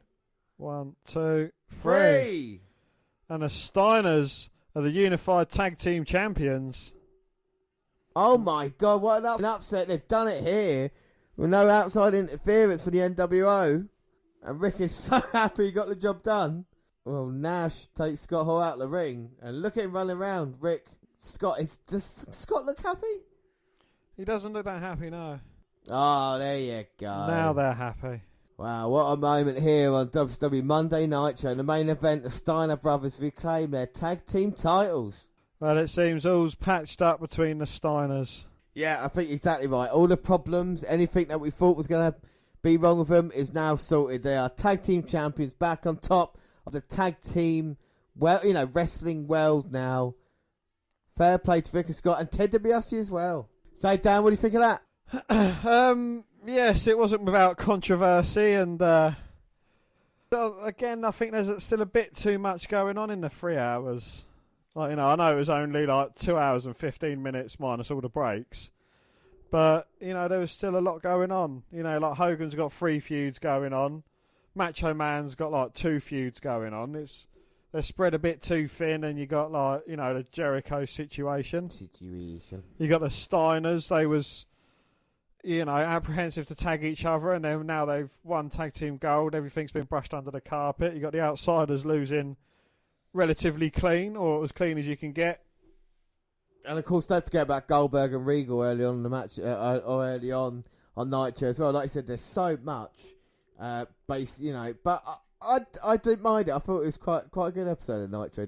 There is a lot thrown at us, but I think some people with short attention spans, that's quite good for them, Yes. So anyway, move on to the next Nitro, and that's episode 127, the February 26th. And we start the show with in memory of Louis Spicolli, 1971 to 1998, 27 years old, and here's the story of that.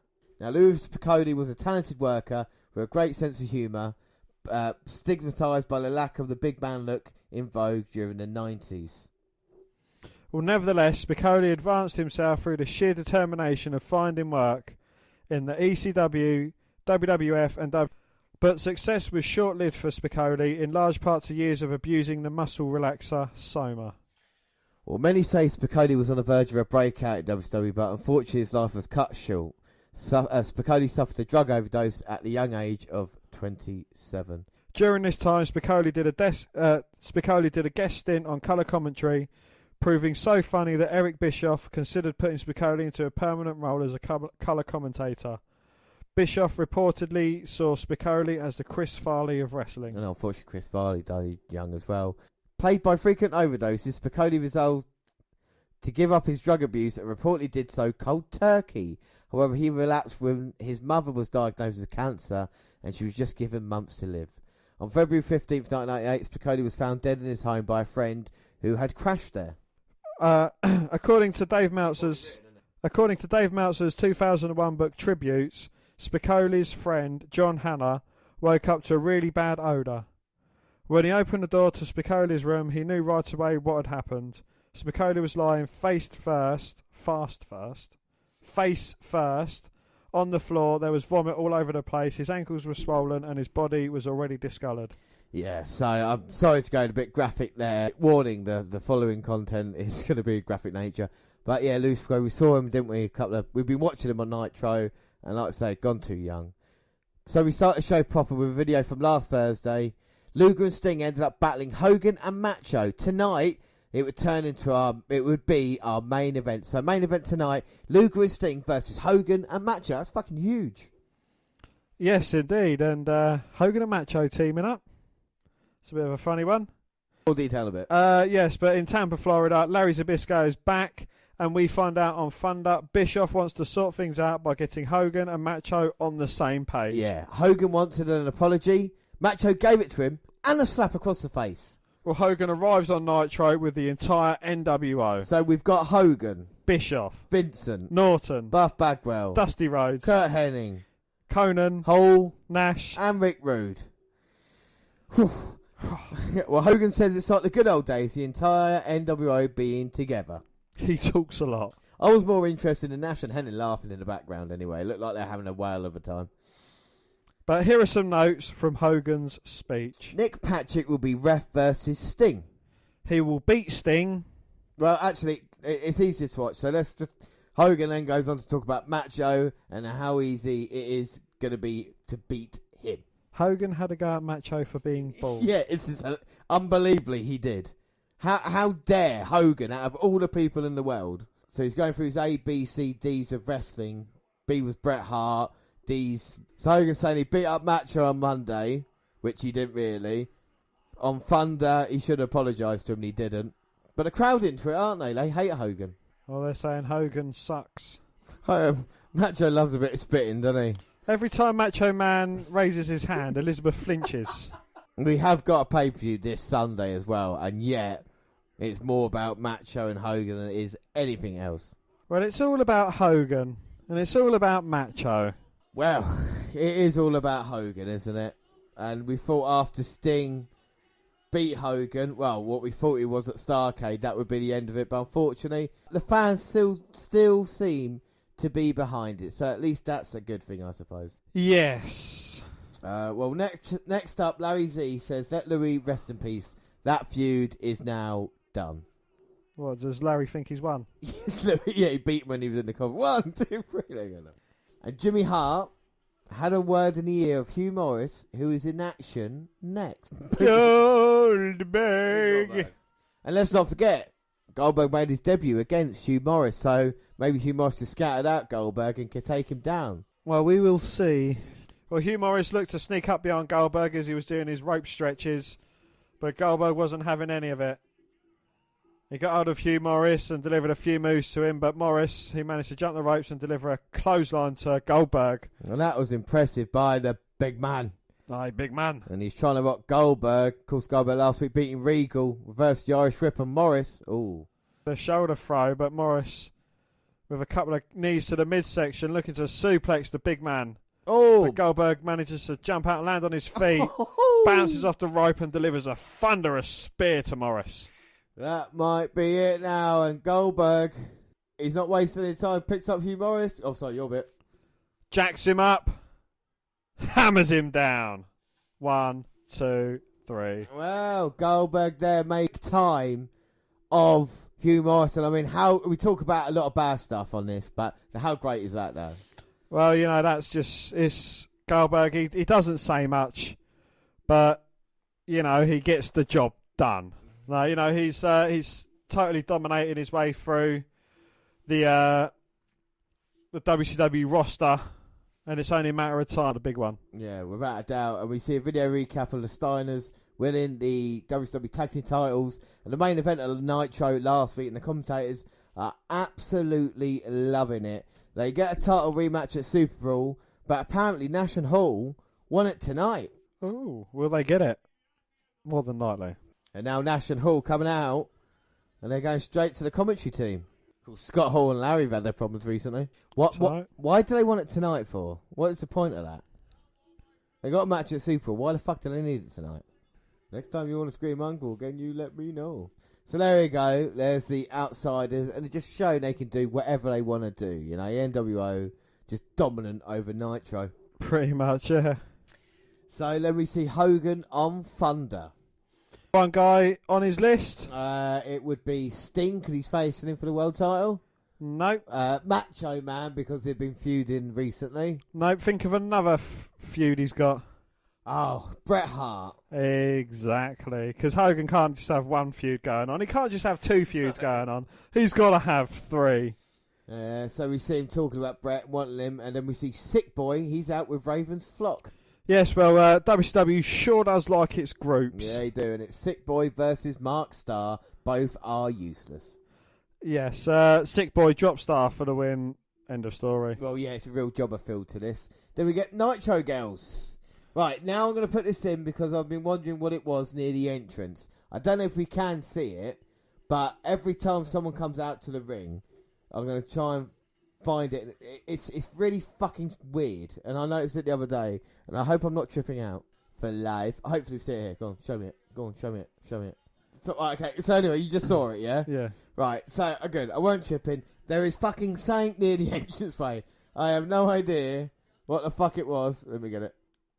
Now. There we go, yeah. Right, that, right? I thought, what the fuck is that? I'm still interacting with a few, but I'm going to deal with it right now. Right, this dude is Wildcat Willie, played by Brady Bone. I am not making this up. He also played Battlecat in the WWF.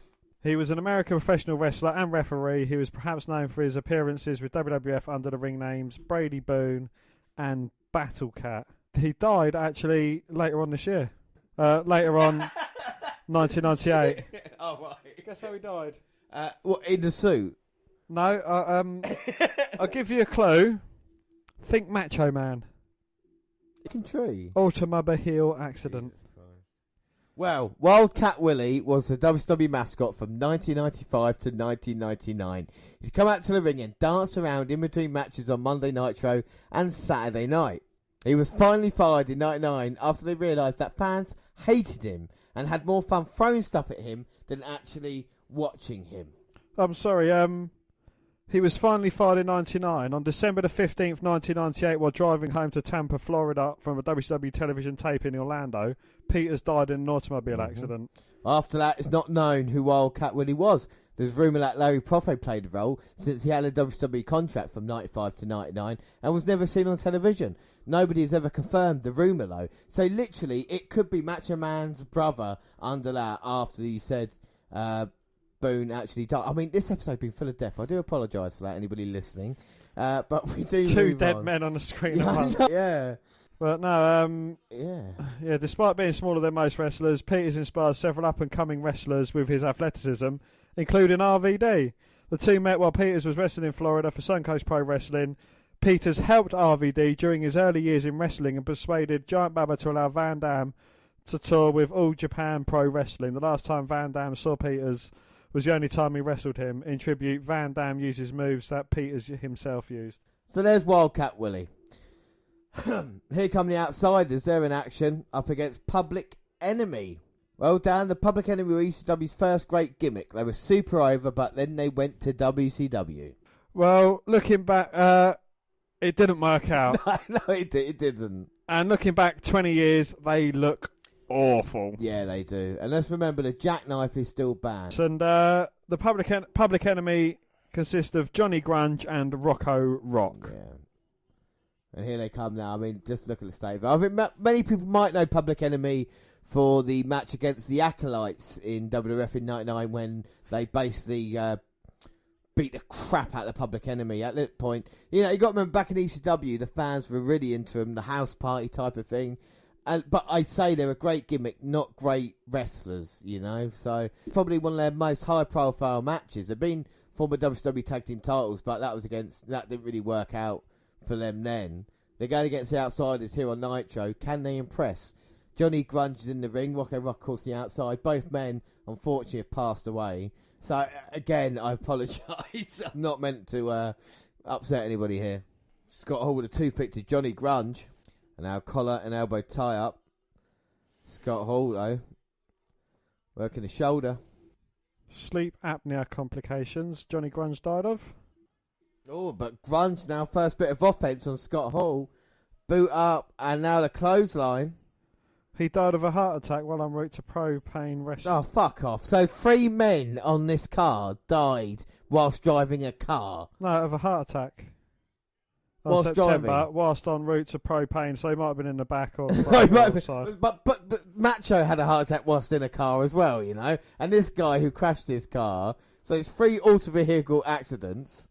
Well, Rocco Rock going for the cover on Hall, but Hall managing to kick out. Johnny Grunge died in his sleep. Louis Sleep Spicoli apnea. died in a pile of his own vomit. Now the Public Enemy taking over on Scott Hall, and I'm surprised by this. Well, I've watched it, so I'm not that surprised, but you know what I'm trying to say. Will the Outsiders suffer their second defeat in as many weeks? Well, this is going to be bad, isn't it? You've got to respond somehow, and Public Enemy doing all right at the moment, but as I've said that, the Outsiders taking control. Oh, Irish whip, Grunge into Rocco, and Rocco into Grunge. Scott Hall with a clothesline on Johnny Grunge, and now mocking No, the with a Giant. choke slam. Yeah, mocking the Giant. Well, you know, he was the Miz before the Miz was the Miz, stealing other wrestlers' moves.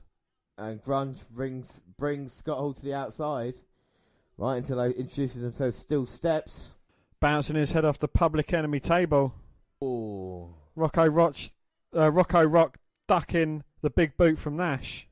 and now Grunge laying Scott Hall on that table. Oh, but Dusty Rhodes, baby, from behind. I'm not touching you, baby. I'm not coming nowhere near you, baby. Yeah. Dead men walking. But Scott Hall behind him.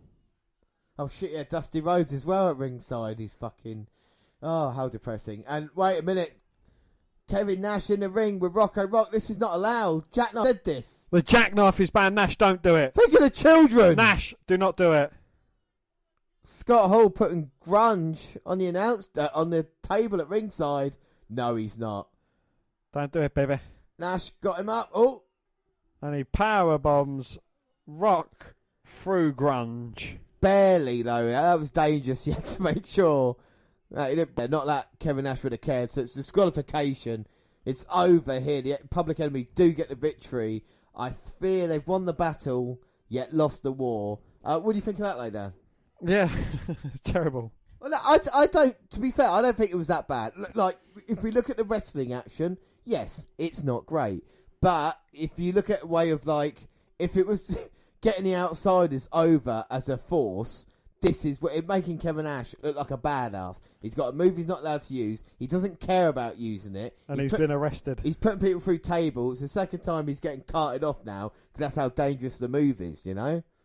So it's making the NWO look good. Problem is, it's making the Public Enemy look like a couple of jobbers. And Kevin Nash saying he's going to be out of here soon. So anyway, we move on. And up next, we're looking at Nitro parties. Woo! Woo! And then it's Mean Gene with Nick Patrick. Well, Nick says he's like Clinton conspiracy, but Hogan will finance him. Yeah, so any problems he has legally, Hogan is there. Like he is with Kevin Nash. Next match is Mike Enos versus Barry Horowitz. Horowitz. Well, Barry was a jobber in the WWF for a very long time. Then finally a couple of victories and a pat on the back. So how's he doing in WCW? Well, Power Slam ends the match and it's defeat for Barry. We then see Mongo and Bulldog brawl backstage. On to the second hour. Well, it's La Parka and Yuji Nakata. It's La Parka versus Yuji Nagata with Sonny Ono. And the last time we saw the two, La Parka was knocking Yuji's head off with a chair, so this match had some meaning. After a back and forth match, Disco ran out and stunned La Parka. Chair attack, same time as Yuji. Behind ref's back, and somehow Nagata got the win. Well, we get another clip of Hogan talking about Brett. And we get the Nitro girls, and then it's King Kidman in action with a flock at ringside versus Ultimo Dragon. Well, it's a rematch from a couple of weeks ago. Yeah, but it's still good though, Dan. Yeah, obviously. Well, Tony says $50,000 for a powerbomb. So Nash and Hall have done over $200,000 worth of damage. Yeah. Back to the match. Dragon Sleeper for the win. Flock left him alone. They left him the flock alone. Well, then we're with Mean Gene, who's with the US champ DDP. Well, he wants a fresh Benoit. Ah, fuck it. He wants a fresh Benoit. When he beats him, he wants to get where he belongs. He calls out Raven, and he and Saturn look to beat him up, but Benoit comes out to save DDP. Next match, Meng versus a Barbarian. Well, on Thunder, Meng attacked Jimmy Hart, and Jimmy's bringing the Barbarian. They are still a tag team. Yes, so they fight each other even though they're technically still a team. Barbarian hits 4 kicks on Meng after Jimmy hits him with a chair for the win. And the next match is Saturn versus Disco. Well, Disco making his way to the ring. La Parka takes him out. Rick Martel comes out and takes Disco's place. Saturn is attacked from behind. Saturn, attacked from behind, was in control most of the match until Martel's comeback. Yeah, referee distraction. Riggs takes out Martel, brings a Saturn for the victory. Yes, and up next, Kurt Hennig with Rude, not Bobby, but Rick, versus Bobby Eaton. Bobby had a Sheamus tan. He had a bit of offense, but Hennig Plex, 1, 2, 3. And we're on to the third hour now, and we get some fireworks. Yes, and it is a tag team titles on the line. It's Steiners versus Vicious and Delicious. Well, the Steiners started strong, but Buff took over. So Vicious and Delicious, can the tag team titles come back to the NWO? We're going to find out. Now, like we say, Buff been in control. Rick dodges the Irish whip low. Oh! A lovely slam on Buff Bagwell. He takes Scott Norton down. Going back to Buff. Scoops him down. Charles Robinson there jumping up in the corner to get out of the way. Norton dumped out the ring.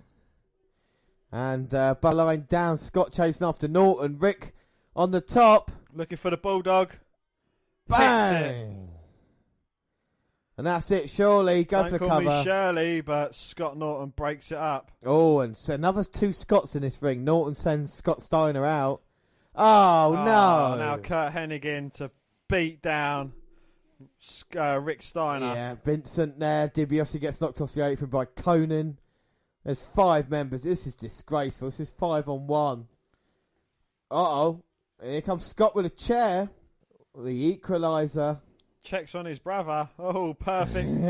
Or Hennig looks to come and deliver another attack, but Steiner had his eyes set on him. Yeah. So the NWO there, Scott Hall, looks to be the leader of this little group at the moment, because obviously Hogan and Nash are nowhere to be seen. Message, and Scott Hall wants the tag team titles back. Like I said, it will be the Steiners versus the Outsiders at Superbrawl. We will be watching Superbrawl in its entirety.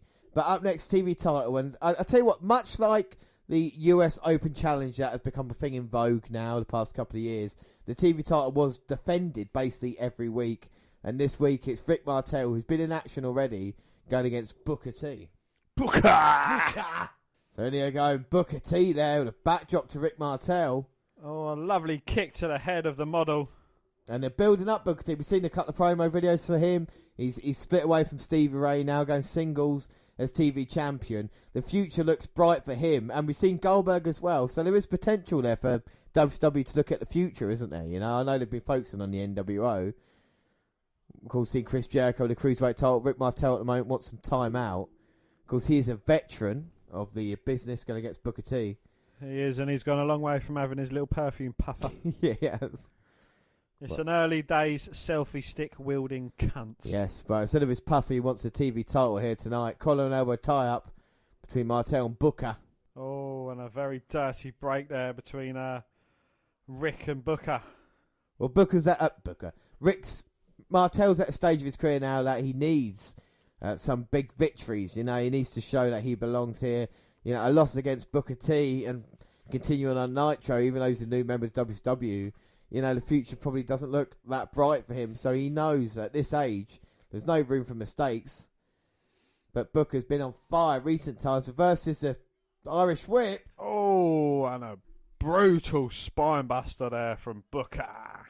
And now the crowd feeling it. Booker clotheslines Martel down. Sends Martel back out onto the mats, walking around. And you see Booker T's wearing the same attire as the mats are. Yeah. I think Booker T, I don't think he's still got singles gear. I think this is just Harlem Heat gear like he had, just not wearing a top anymore. But we'll see, like we said, the evolution of Booker T even from start of singles out to being a five-time WCW champion. How many times? I think 5. I think he's 6-time world champion. He's held so many championships. Throws Rick Martel in and now he's going to wear him down. And of course, don't forget, huge main event. Hogan and Macho against Sting and Luger. It seems as though the fans have taken this time during this match to go and get some sweets. Yeah, refreshments maybe. Not appreciating the legend that Booker T becomes. Yeah, I think some of the fans are into this match and Booker T, but like you say, yeah, they're just waiting for the big moments. But of course, over 3 hours, there is time to go out for refreshments and toilet breaks. And Rick Martel shoulder first into the ring post. Yeah, Booker T, lovely sidestep there. Straight out. Dropping that patented knee. And we get 2 count there for Booker.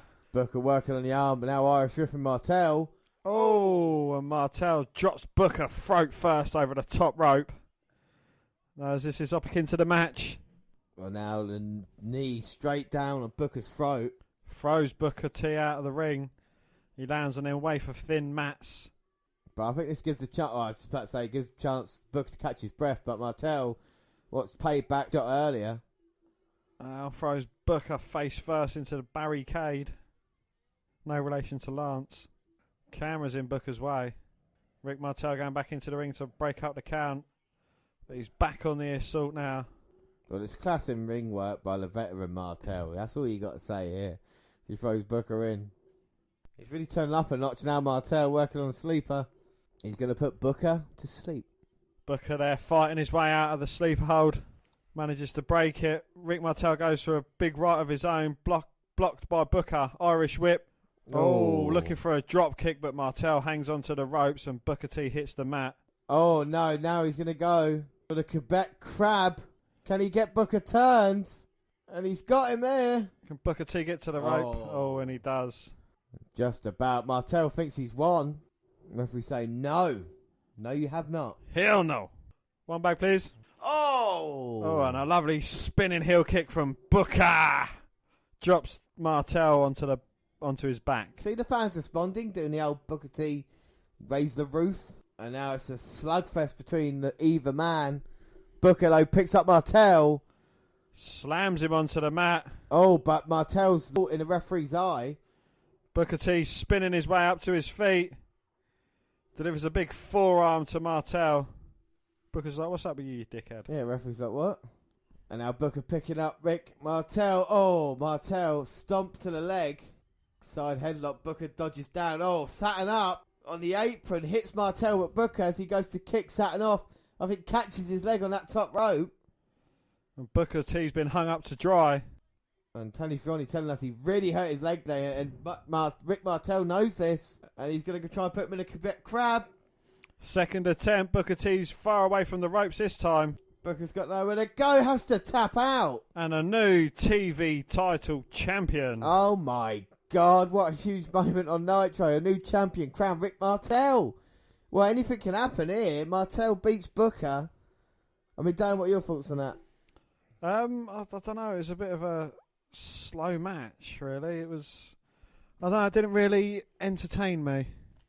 I think it's a shock. I think it was a surprise at the end that Rick Martel actually got the job done. I don't think it's too bad. Like you say, it wasn't at the pace that maybe... No, I don't think it was too bad. Martel and Booker, I think, clicked all right. You see Booker getting hung up on the top rope. Up next, we see more Nitro girls. Yay! Well, Mean Gene is in the ring with Bret Hart, and he's not impressed with Hogan making excuses. The NWO are in trouble, and it's thanks to Bret. No, Bret says Hogan is scared of him. Scared of him. You're scared of me, and you're chicken shit. Oh, wait a minute. Who is that tall drink of water? It looks like Kevin Nash. Well, big man, yeah, long hair, shades, got a huge trench coat on. Well, Mike tonight telling us Brian Adams, and of course used to be Crush in WWF, saying, Bret, you've got a friend of me, holding out his hand. It must be cold in there to have that trench coat on. I know Bret's got the leather jacket and stuff, but, you know. Oh, wait a minute. He was holding on to the hand, and Kurt Hennig attacks from behind. And now it's... Oh, he's wearing an NWO T-shirt. Oh, he was in cahoots for the NWO. Conan, Vincent, Norton, the NWO B team, Buff Bagwell. Now here comes Rick Rude. It's all a setup, Dan. Oh. That's why he's wearing that huge jacket. He's now jacket off. He is, and now he's getting beaten down by secondary members of the NWO. Oh, and speaking, the number one guy in the NWO, Hogan, coming out here, and if he wasn't busy enough with Macho and Sting, he's going to put a beating on Bret. They've got his jacket. He welcomes Brian Clark. Right, he welcomes Brian Adams. And no one here to help Bret. He's getting beaten down by Hulk Hogan. Oh, wait a minute. Woo! Make sure he puts that Rolex in his pocket. The Nature Boy's going to take on the entire NWO. If anyone could beat the NWO, it's the Nature Boy.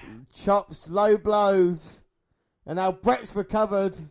And they're sending the NWO out of the ring. These two guys have just taken out 7 men.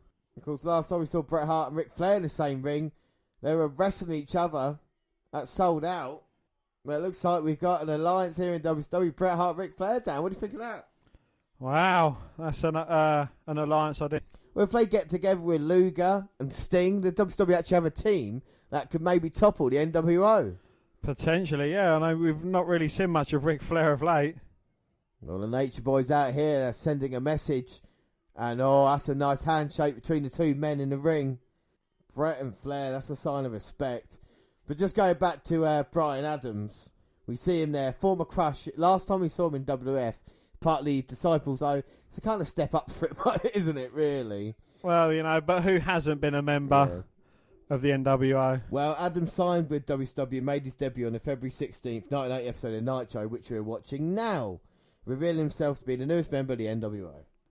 Well, Adams made his in-ring debut on the February 19th episode of Thunder in a tag team match with NWO teammate Kurt Hennig against Davey Boy Smith and Jim Neidhart, with the match resulting in a double disqualification. Well, up next, Mean Gene with JJ Dillon. JJ calls out Booker, Martel and Saturn, and we'll find out at Superbrawl it's going to be Booker versus Martel for the TV title, and then the winner will face Saturn straight afterwards.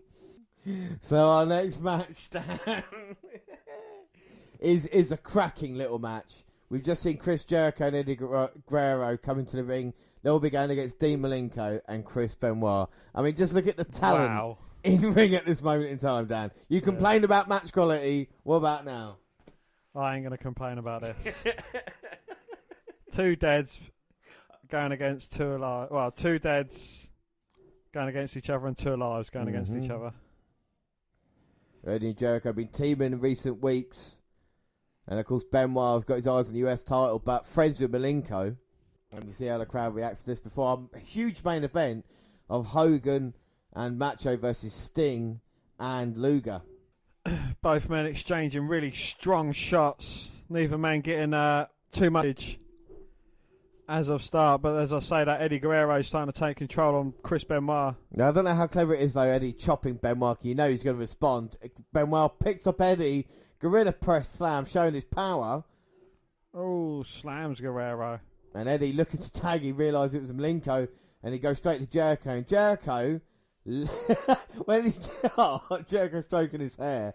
And Chris Jericho loves wearing the Cruiserweight title. He always wants to wear it around his waist. Yeah. And Eddie's saying he got hurt there by Jericho. Jericho tags in. He'll show Benoit what for. And the referee's saying, look, you still got a title belt around your waist, mate. Can't have that. It's part of his ring attire, though. Well, exactly. That's a tiny little belt. And Jericho said, all right, let's take the title. Now we're going to see Benoit and Jericho. Oh, a high back body drop there by Benoit, though. Who tags in Malenko. Yeah, the Malenko will be looking to try and pull a victory against Jericho. Of course, Cruiserweight title. You know, Jericho goes against who we two Master versus title Superbrawl, but Malenko will be looking to fight maybe the challenger of that somewhere along the line. And now Jericho quickly tags in Guerrero. It's just fantastic, isn't it? You know? Yeah. Eddie, Malenko ducks the clothesline. Eddie kind of roll him up. Tries to bounce him against the ropes, but Eddie rolls through and then gets bounced throat first off the rope. Oh. Who knocks Jericho off of the ring apron there. He was standing there posing to the crowd.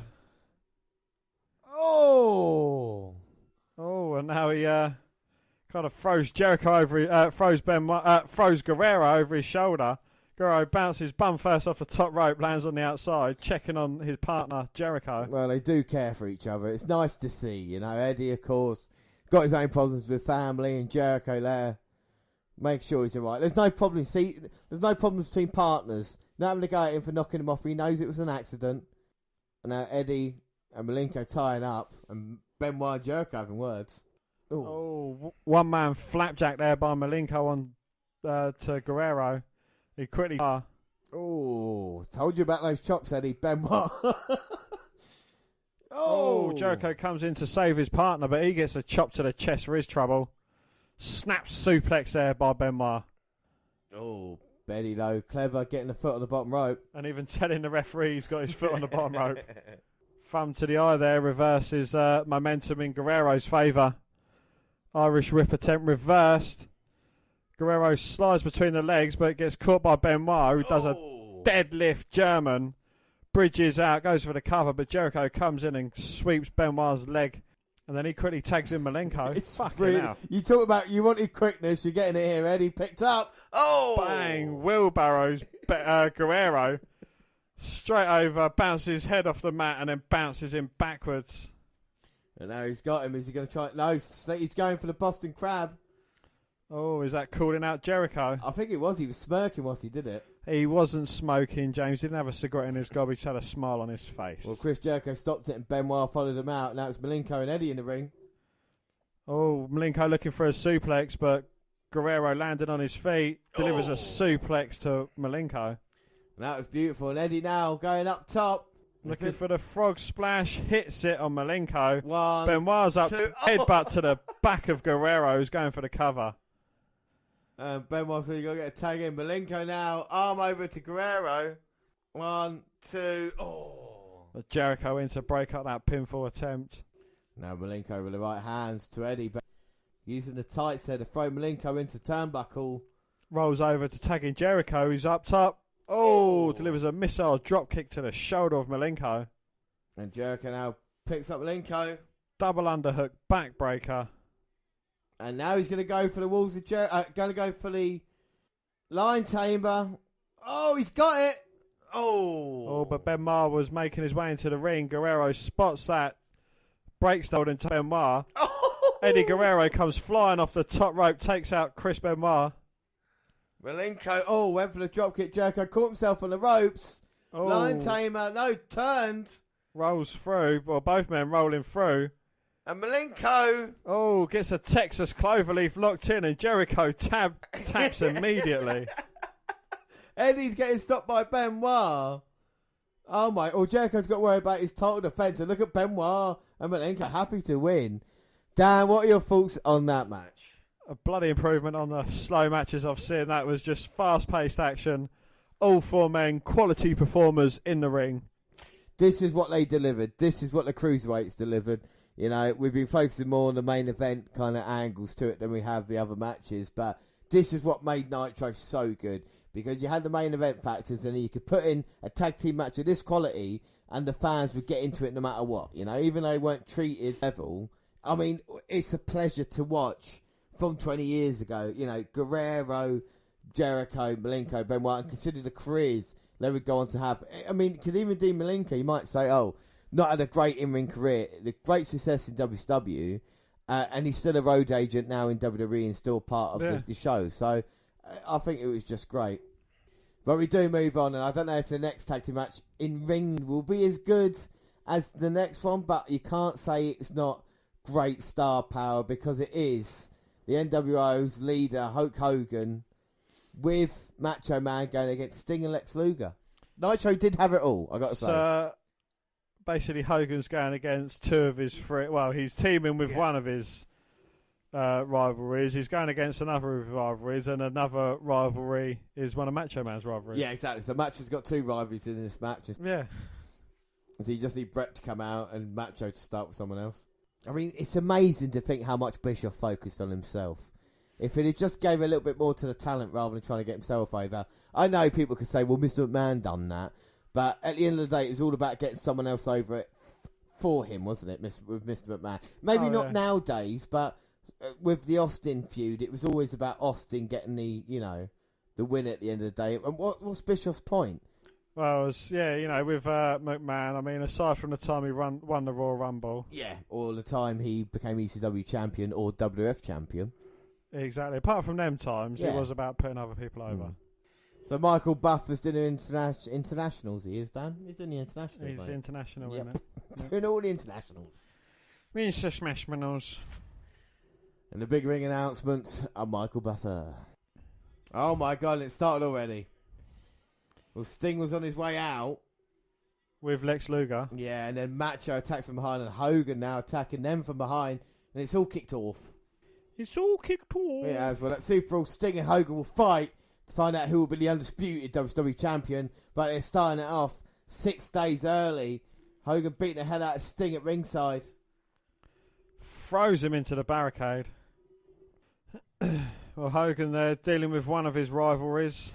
With big right hand, Sting hasn't even got his trench coat off yet. Oh! Oh! On the other side, Luger and Macho. Well, Hogan and Sting have managed to fight their way into the ring. And Hogan's still in full control of the Stinger. Irish whips him, follows it up with a short arm clothesline. Well, Luger beating Macho on the outside. Sting reverses Hogan. Oh, Stinger line in the corner. Well, will Sting be stung here tonight? He sent Hogan out the ring. And he's following after him. Well, Bischoff saying, oh, help. And Sting's going to hit anybody in sight. Luger and Macho in the ring. Hogan and Sting out the ring. The police out there. All sorts going on at ringside. Liz running away from that. Well, Sting's finally got to his corner. The referee's got a little bit of control on this. Just a little bit. Just a tiny little bit. Needs to get Hogan out, which is successful. Macho again spitting at Sting. I say again at Sting. Just spitting in general. Macho saying to Hogan, come on, are you tag team here, brother or not? Brother. And now choking Luger. Well, Hogan makes his way up onto the apron now, but he doesn't look like in any fit shape to be tagged in just yet. Macho kick to Luger. And now Macho, tags in Hogan with a back. Referee saying that's legal. Hogan saying, what? What? No. What? No. What? No. Oh, you're going to get in the ring, brother. And now it's all clothesline to Luger. Back of Luger's head. Hogan clotheslines Luger down, goes for the pin. Oh. Luger manages to kick out. And now Hogan stumbling around. Luger got some separation, tags in Sting. And now Sting standing off with Hogan. One thing weird about Sting, it is just black, like, oh, here you go, Stinger splash. As I say, the outfit's just like black leotard, and it's basic, no Sting logo or anything like that. But that's not important at this moment in time. The important thing is, Hogan just been taken down with a clothesline. Oh, Scorpion Deathlock. Hogan's looking to fight it, though. Gets him, Macho's in. Macho Man's in and Luger's signalling. Why did Sting break the Scorpion Death Drop? Don't know, Luger now. Torture rack. Oh, that's why. That's why he stopped it, because the NWO have entered the arena, Dan. The NWO. Yes. Brian Adams, Kurt Hennig. Macho Man and Hogan have finally got hands on each other, both choking each other out in the corner. Luger sends Adams to the outside. Bret Hart's out here. So's Flair. Woo! Well, finally, we've seen a WCW that matters. Hennig getting beaten up by Bret. That's payback from earlier. Turned upside down. And what a formidable team this would be, as Bret's still playing around with Hennig. How many world championships have these guys got? Oh, exactly. Apart from Kurt Hennig, yeah. The headbutts, sent out to the ring. My God, what a super team that is. Sting, Flair, Bret and Luger, Dan. What are your thoughts? Yeah, well, all hell broke loose, basically, didn't it? Really? Did that excite you, though, for the WCW product? Yes. You know, they seem to have got some numbers on their side now, so they look to be fighting back against the formidable NWO. But I just think, in general, that was a really good Nitro. Yeah, you know, there was a lot of stories told. I think there was a few low points, but I think the highs probably outweighed the lows. Yeah, no, I know you didn't like it. I like the TV title match. Of course, that tag team match with the 4 talents, there's 4 great men. I say 4 great men, Ben was involved in it. Yeah, I really liked Nitro this week. I thought it really pulled it out of the bag. Even though the main event, though, then again, even though it was a cheap finish for the main event, I give the devil its due. It built excitement, thinking maybe WCW's got a chance down the line. But when you think about it, it was that close towards Superbrawl and Sting and Hogan, I don't think it really brought home the fact of that. It felt more like there was going to be a multi-tag match coming soon, didn't it? Rather than a singles main event between the two. Yeah. I think that's fair to say. Yeah, definitely. It's you can feel it in the waters.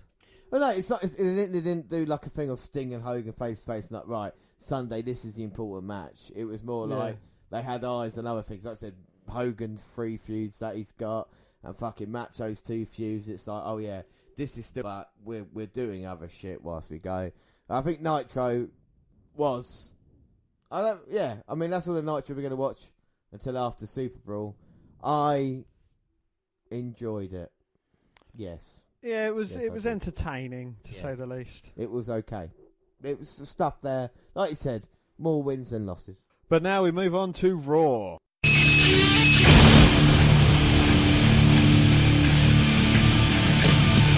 my life in the box in front of me. Taking talk in my arms is the soul of me. You walk by, as you see me laying face down.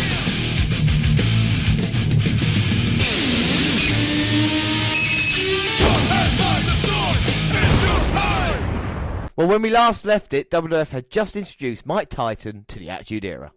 Well, Iron Mike's announcement he would be at WrestleMania 14 was somewhat overshadowed by Stone Cold sticking his finger in and ruining the day for Vince McMahon. Well, this leads us to what would the fallout be to this? How would McMahon look to punish Austin? How would DX respond? Could the WWF overtake WCW in the ratings this month? Plus, let's not forget, at the Rumble, Kane set the Undertaker's casket alight, which lists seemingly sending the dead man to always rest in peace. Well, let's find out. So, of course, we've got the 5-point system in place. We're looking at roster, rating, promo, matches, and setting. And then we give an overall rating out of 10. Yeah. So let's start Raw episode 244, January 26th. So we are a week after Tyson and Austin, and we get a video to start the show recapping everything that happened last week. Iron Mike cheering on Austin at the Rumble. Then the next night, the Tyson-Austin altercation. I mean, yeah, that was what a segment. That is legendary, especially when it's 20 years ago. And they have made headlines across. Well, Tyson doesn't want to be a ref at Mania. He wants Austin. And tonight we get an HBK announcement and Don King. Living in America. Well, we're in Davis, California. JR, Michael Cole, and Kevin Kelly on commentary. And here's the first match. And it is Shamrock versus Mark Henry. Yeah, we saw last month Mark turning on Ken. Nation. We see a problem with the Nation coming to the ring. And what is this problem with this picture, Dan? As we see, they're all coming in. We've got Karma, D-Lo, The Rock, Mark Henry. Well, Farouk is in the background. He's not leading out the Nation. No, I think The Rock wants to be the leader. And we see the Nation coming out here trying to dominate sports entertainment in 1998. And like we said, we're going to focus on a few things. Of course, the Austin McMahon feud, but like the rise of The Rock. At the moment, the Intercontinental Champion, he's trying to get into the middle. He's in the middle there, and Farouk's basically pushing him out of his way. The Rock has taken a stand back. He's not even raising his hand as part of the Nation salute either. No. Well, No Way Out, it's going to be the Nation versus Ahmed Johnson, 8-Ball Skull, Chains, and Shamrock in a war of attrition. Oh, and Skull, sorry, forget about him.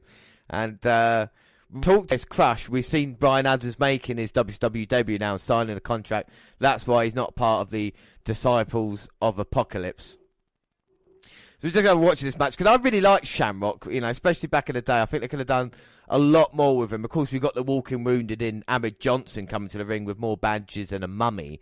But with Shamrock, I think his look as well was a character that they've not really done that much of in wrestling, have they? We had that Kurt Angle extreme type of hardcore wrestler. We joined ECW. We tried it with Lesnar a little bit, but I think Shamrock could have really pulled it off well, especially with his like UFC influences.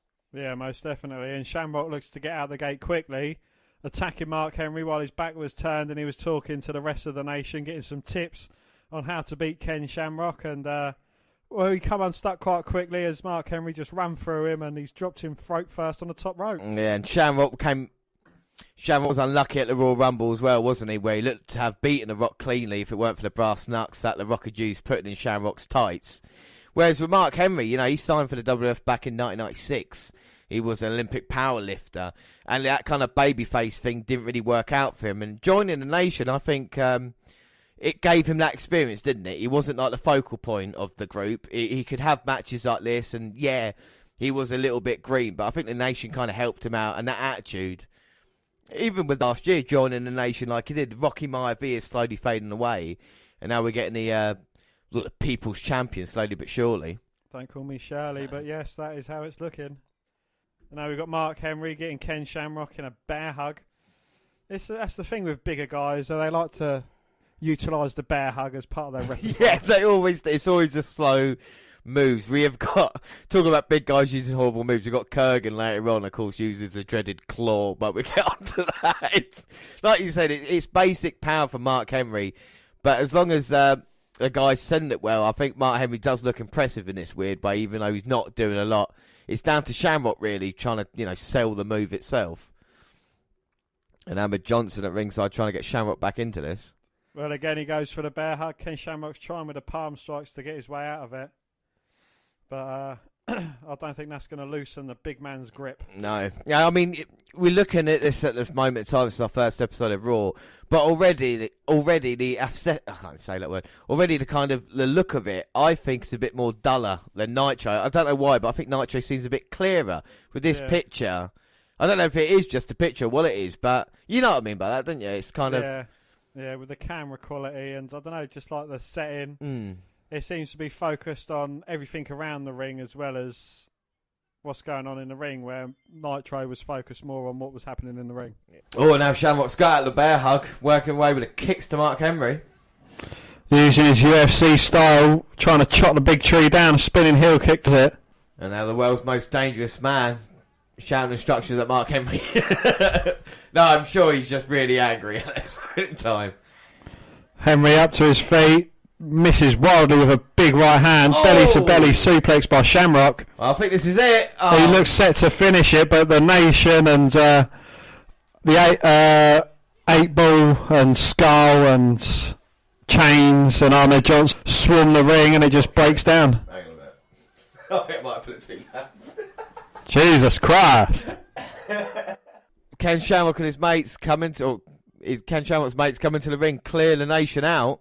Yeah, DOA and Ahmed and Ken, they're standing tall at the end of this. I don't think Ahmed's standing tall. I think he's kind of perched in a corner. Yeah. But Shamrock does win thanks to disqualification. Dan, what are your thoughts on that match? It looks set to be a half-decent match, to be honest, and then all hell breaks loose. Yeah. Yeah, but that is just a taste of things to come for this group, these 10 men here. Up next, we get exclusive footage from the Rumble, but before that, a recap of Kane. And it's everything we've seen on the podcast, basically. Yeah, so Kane's debut coming out of Hell in a Cell and then putting The Undertaker away. And of course, at Rumble, we talked about the casket being a light, and this is on the Coliseum home video release, and we are seeing it on Raw now because we thought The Undertaker was dead after this. We truly did. We thought he'd been burnt alive. But you see the backstage staff trying to beat it with hammers and mat hooks, and they get the locks off. They manage to get the locks off. The casket's smoking and there's nothing inside. Oh my word. So the Undertaker is somewhere, but he's definitely not in the casket. Okay. Well, last week Kane and Bearer said Taker is never coming back. And also last week, HBK dressed up like the dead man. Yeah, which I thought is one of these moments that, people might not remember anything like that. But, that's weird they did that. Anyway, next match, Cornette's NWA buddies, Jarrett Windham versus LOD. Hawk still has half a Hawk. And I noticed a WWF Scratch logo in the corner. So they've changed now to the kind of proper Attitude Era. Unbelievably, Wyndham pins Animal thanks to a tennis racket. An actual racket, not a wrestler called the tennis racket. Yeah, that's a good point. I mean, there might be a wrestler called the tennis racket before, I don't know. But, well, they show us Austin versus Tyson again. That's probably about the third time tonight. And then Triple H talks shit about Owen. So we're backstage with China, HBK, and Triple H. Well, Hunter says Owen is a piece of shit and needs to be flushed away down south. Yeah, to basically WCW. But WWE wouldn't release him, which is even funnier then, isn't it? Because, you know, you're just having a go at one of your wrestlers. Shawn Michaels said he's been carrying the WWF for years. And Austin is an embarrassment. Well, HBK says at Mania he won't wrestle Austin and to let Tyson get his hands on him instead. Yeah. So now we're backstage with him. What's Triple H actually wearing? This is what I'm... Just a towel. I used to think Triple H was crazy, but now I can see he's nuts. What can he contribute, though, to WrestleMania? So he's wearing the jeans and a jacket, what to do? What's that underneath his jacket? Oh, wait a minute. A referee's T-shirt, China's having a word in his ear. Yeah, you see the boom. The production value is not on the level of WCW at this moment in time, I don't feel. And there it is again. Okay, so Michaels wants to be referee, and he's been really unselfish here, isn't he? Letting Tyson and Austin have a match. There is no other, ulterior motive to it, is it, really? No. Yeah. He's just being a degenerate, bless him. Oh, no, I think there's an underlying thing of Michaels not wanting to defend and worried about Steve Austin losing the WWF Championship as well. So maybe Michaels is, like you said, being degenerate, but maybe not being genuine here. And look at those both. Look at these two men just smirking. Well, look at the way Triple H is looking at Shawn Michaels, and they're not smirking. They haven't got cigarettes in their gob, James. They've just got a smile on their face. Triple H is looking at Shawn Michaels the way I look at you sometimes, and I'm just like, wow, what a guy. But remember what Triple H did. That's all I'll say. Which time? Exactly. Well, anyway, next up we get a Rumble rematch. Yes, and it's the artist formerly known as Goldust, or TAFKAG versus Vader. Yep. Goldust is dressed as Vader, so it's TAFKAGDAV. And Luna is dressed like Vader. And Vader is dressed like Vader. Right, well. So it's everyone's dressed like Vader Day. Right, okay. So I guess it's time then to... It is time. It's time. It's the free Vader time. Oh, hang on a minute. So, yeah, we are going to watch the end of Vader versus the artist formerly known as Vader with Vader Luna at ringside. Vader Vachon. Yeah. And has made very easy work of the artist formerly known as Goldust dressed as Vader. And this is going to be over in no time at all. Well, no Vader time at all. He's going up. Vader dust time. Oh, Vader bomb. Well, that will do it. Oh. The lights have gone out. I think they haven't paid their electricity bill. I can't commentary because it's like, oh my god, it's Kane. Yeah. JR says Kane is the most dominant force in the history of the World Wrestling Federation, and what a statement that is to try and put Kane over. And this is why the Kane character works so well, because he was tough as nails. He's coming out here now after destroying his brother, and he's going to go head to head with Vader, a man who we know how tough he is in his past, and for credit to Vader, he's not backing up. Well, he's blocked two of Kane's shots, and he's hitting Kane with a couple of lefts and rights of his own. Go on, Vader! Or maybe Vader bomb? No. Oh, and he tombstones Kane on his forehead. Oh my God, Vader has planted Kane, and he's taken out Goldust coming back in the ring. Kane immediately back up to his feet. Oh my word. And this is how you deliver a... Oh, no. Yeah, help him. He does. Kane's got Vader. Tombstone. Well. Kane is the dominant force. He's just come out here and crushed Vader. Kane can do what he wants. Are you impressed by this feat of strength from the Big Red Machine? I would be even more impressed if Kane came out dressed as Vader. And then that would complement everything. And then Bearer could come out with a Vader mask on as well. All right, so it is the start of... Oh, no, sorry. We see Foley and Funk in the ring earlier in the day. Chat and discuss which personality is best, Cactus or Chainsaw Charlie. Well, that'll be a long discussion we could have over that. Yes, but let's not. I'm going to say Cactus. Yeah, I'll say Cactus as well. Okay, so then we move on to the War Zone, the second hour of Monday Night Raw. King joins JR and Cole and Kelly fuck off. We get New Age Outlaws versus Cactus and Chainsaw Charlie. We see the Outlaws wearing catches gears with masks to the ring for protection. Yes, the match starts off fast with Cactus superplexing. The match starts off fast with Cactus suplexing Billy on the steel ramp. Funk takes control, but Billy cheap shots him. And the Road Dogg wearing a protective cup. Yeah, and the New Age Outlaws are working on Funk. Well, at No Way Out, Funk and Foley team with Owen and Austin to take on DX and the New Age Outlaws. Well, Cactus gets a hot tag, and he's in now going straight after the Road Dogg. And those piston fire right hands in the corner. And Billy's up with Cactus stopping him. He's going to Irish whip into Road Dogg. Oh! Double arm DDT to badass Billy Gunn. That's but got Road Dogg's oh. up top. Drops a double... Oh, fucking hell. Chainsaw Charlie throws chairs into the ring. Well, Road Dogg broke up the pin, and now Funk is breaking up this match, throwing chairs in. There's a third. I don't know if Billy and Road Dogg know what... I don't think the crazy man knows what he's doing himself. No. Oh, that one missed. Oh, Billy thrown out the ring by Cactus. Oh, Road Dogg looking to ram a steel chair into Cactus Jack's face. But Cactus puts the foot up and it goes straight into Road Dogg's face. The chair. Yeah. And now the ring is littered with chairs, and Cactus is grabbing inside Road Dogg's pants. Pulls a protective cup out. Gives him a kick down below. Referee's trying to stop Chainsaw Charlie and Billy Gunn. Oh! And a few unprotected chair shots there delivered. One on the outside from Chainsaw Charlie to Billy Gunn. One on the inside for Cactus Jack to Road Dogg. And then he jumps off the ring apron and drops a chair straight to the heart of the badass Billy Gunn. And, oh my God. And then rather than go for the pin on Road Dogg, he went outside to hurt Billy Gunn. And now he's got the mandible claw in Jimmy Cordera as the referee. Cactus and Chainsaw have lost their shit here tonight. Another chair gets thrown in. And they're just beating the Road Dogg with chairs. Oh my God.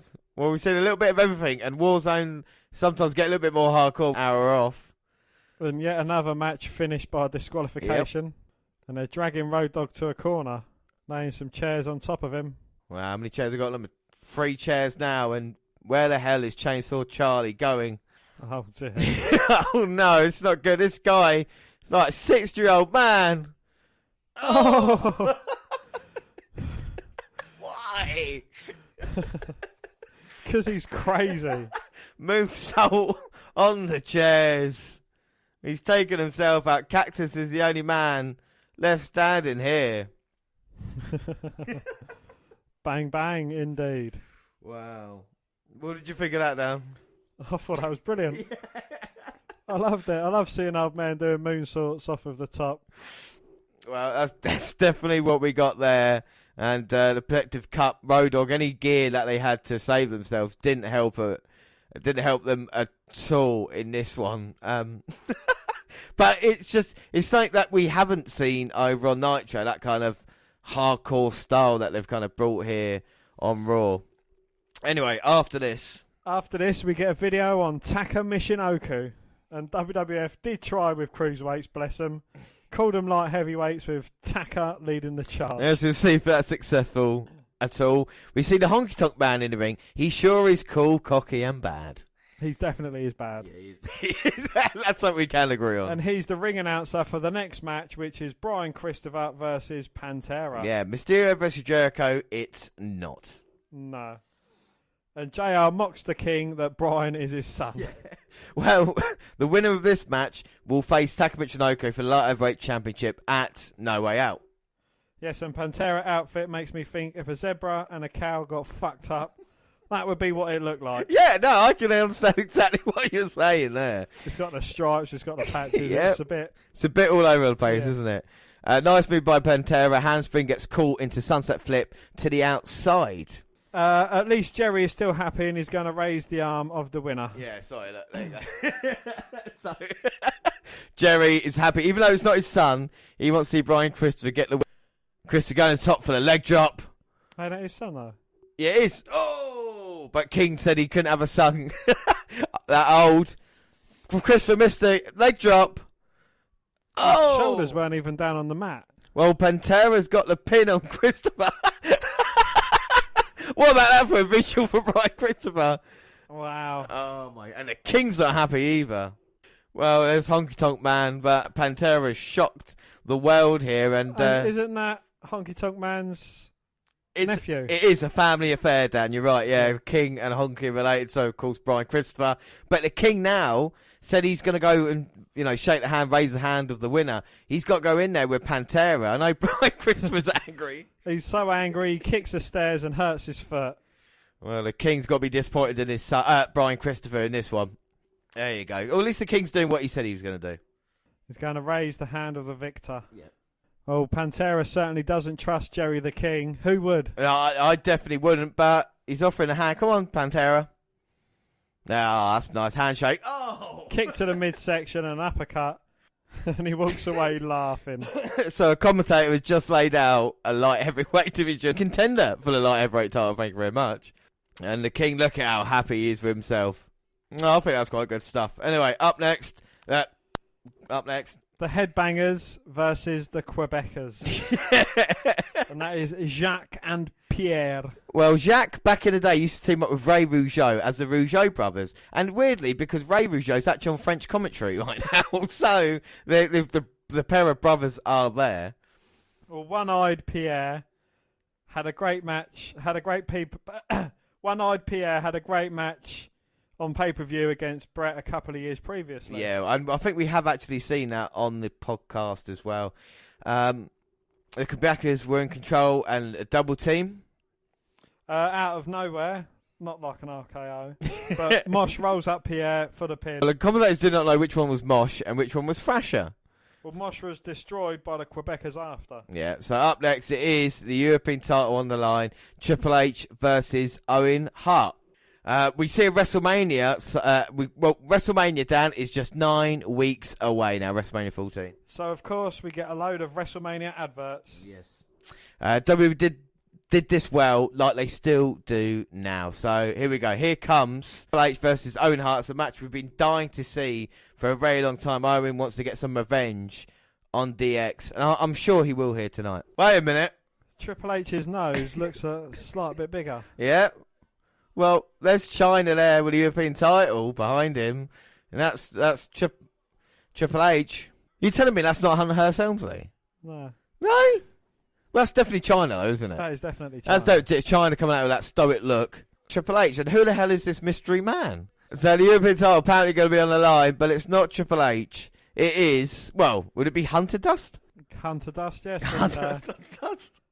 China Vachon. Jeez, I'll tell you what, they've just dressed up a lot nowadays.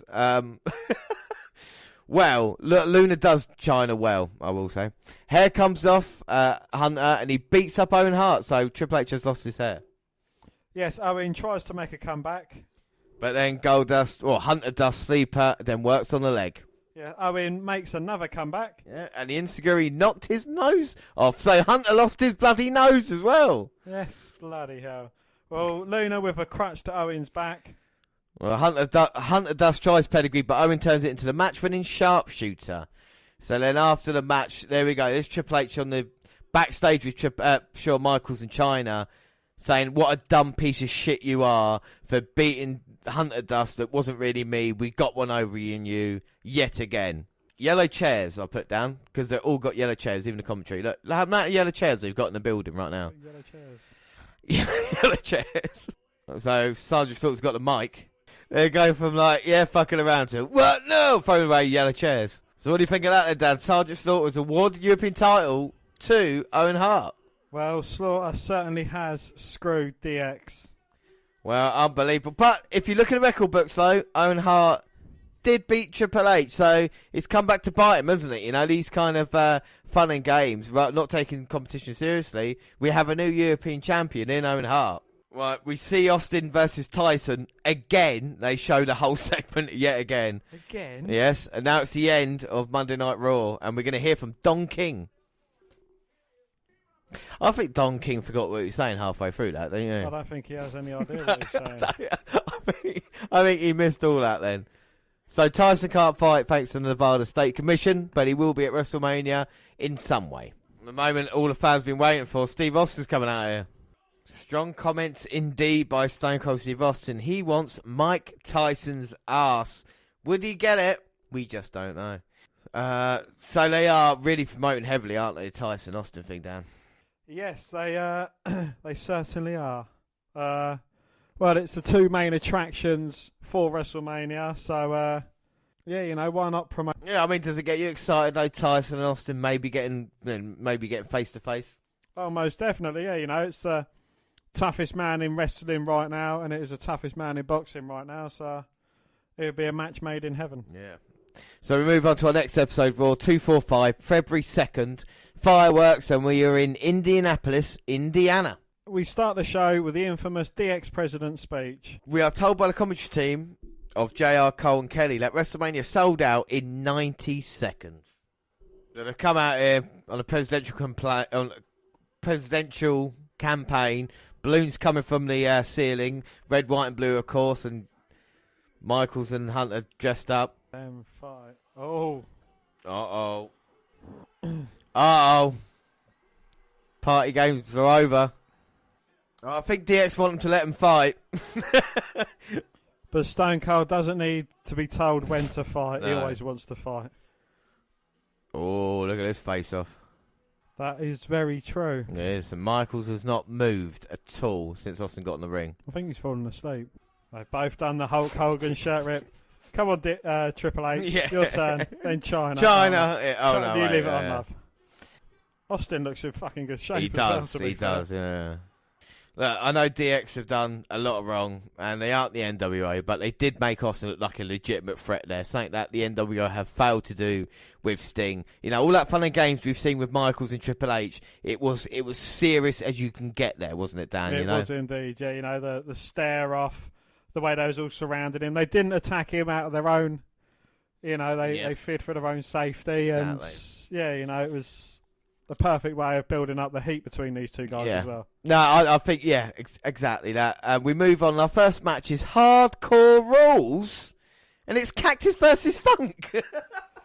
Well, if we mention Hardcore, the first two names that come to mind certainly are Cactus Jack and Terry Funk. Yeah. And we see both men earlier with JR, and they say it's all about competition. Yeah, well, Funk wants to be hardcore legend here. They want to prove who is the biggest hardcore legend of all time. They're going to have a fight. Yes, and Chainsaw Charlie brought a garbage can, but Cactus bought a dumpster. Yeah. Well, here we go. They're both fighting. You see the dumpster that Cactus brought, and he's thrown I think it's a black sack to the back of Funk's head. This was not as neat as tidy as it was against the New Age Outlaws last week, so that's why we're watching towards the end. And they're both men in precarious position here. Yes, you got Cactus Jack raining away on Chainsaw Charlie's head. Double arm DDT. Oh. Folds up Chainsaw Charlie with a double arm DDT. Oh, Terry Funk might have broken his neck. Cactus cover. Oh. But Charlie managing to kick out. Ah. You can see the scorch marks where the pyros have burned the floor. And it's just black curtains, isn't it, as well? There's nothing like there is nowadays. Cactus got a ladder. Drops it and himself onto Chainsaw Charlie. And that might have broke a couple of bones in Chainsaw's body. He doesn't care about broken bones, though. Broken bones, separations. Damn near broke my neck, but he still got up. And now the ladder's on the steel ramp, and it looks like Cactus is going to suplex Charlie. Oh, Charlie rolls him up, though, turns it into a pin, but both men go rolling down the rampway towards the ring. Yeah. Unfortunately, those were two shit wrestlers. This is two hardcore legends. Exactly. Former NWA champion Terry Funk rolling down to the ring. Former heavyweight champion Cactus Jack. And now Funk's going to go into his bag of tricks. Oh, but Cactus has got the garbage. The way he sells it's brilliant. Oh, Charlie just stumbling around the ring. Second shot to the face. And he stumbles out of the ring. You've got a chainsaw laying on the ring apron there. I'm not sure how that's going to pan out. Well, I think if you're Charlie, you could use it, and I think, you know, get a victory easy ways. You know, chop off someone's legs, maybe you can't get a kick out. Or chop off their arms. Oh, yeah, that's even better. Yeah, sorry. Chop off Keep their the shoulders down. put Yeah. them on the mat. Done. Uh-oh, he's going to put Charlie out of his misery with a trash can. He's giving it to Charlie, and not with the trash can. He's handing it over to him, and he said, "Look, you hit me. All's fair in trash cans." Yeah, I think it's it. And now comes Charlie, going to running start. He can't do it. Well, Cactus is begging him to do it. It's like father and son relationship. Oh! And then Cactus turns his back on Charlie, and he gets hit 3 times. And then he just throws it at his face. And then drops the trash can and all his weight onto the back of the head of Cactus Jack. This is mental. These are 2 crazy SOBs. Cactus cutting off Chainsaw Charlie, though. Elbow to the back of the head, and now Cactus has got the trash can. Oh, no. Places it over Charlie. If you've just tuned into Raw, as much, you're probably thinking, what is going on? What the hell is he doing? Trash can on his head. Oh! Fucking hell. What was that? I think it was an attempt at a seated pile driver there with the trash can on Chainsaw Charlie's head. I think it just jammed him further into the trash can, maybe hurt his shoulders. But Oh, my God. And we go to a break. We come back, and incredibly, Chainsaw Charlie's back to his feet. yes, and he's got the ladder over his shoulders, and he's spinning around taking Cactus Jack out with it. Oh. And then he just drops it unceremoniously onto the back of Cactus. Oh, my word. Now the dumpster get moved, so I think Funk can get the chair. You can hear the impact there. Well, Charlie's getting a table. Oh, now both men on the table, on that steel ramp. Oh, dear. And Funk might be going for power drop. And Cactus now going up the ladder. It's miles away from where Chainsaw Charlie is, though. Oh, he's using the ladder to go up onto this stage structure. And Chainsaw Charlie. Cactus now. Bang, bang, indeed. No! Oh! Oh. Drops the elbow into it, onto Chainsaw Charlie. And the referee now check and make sure what's going on. Oh, no. It's the New Age Outlaws out here. They closed the lid of the bin. And what the hell? Terry Funk and Chainsaw there. We saw the hardcore match these 2 teams had last week. Hellacious it was. But now they're tying up the dumpster. And what are they going to do? Take them away with them?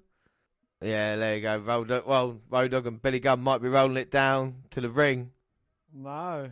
They're looking around the staging area. They're not going to drop it down there, are they? No, surely. no. Don't call me Shirley. No, they can't. That's beyond sick. Well, that side. Well, where's the... Got options where to go. Well, where's the referees? Where's the officials? Why aren't people stopping this? Road Dogg has got a dumpster, so has Billy Gunn. And where the hell are they going? No.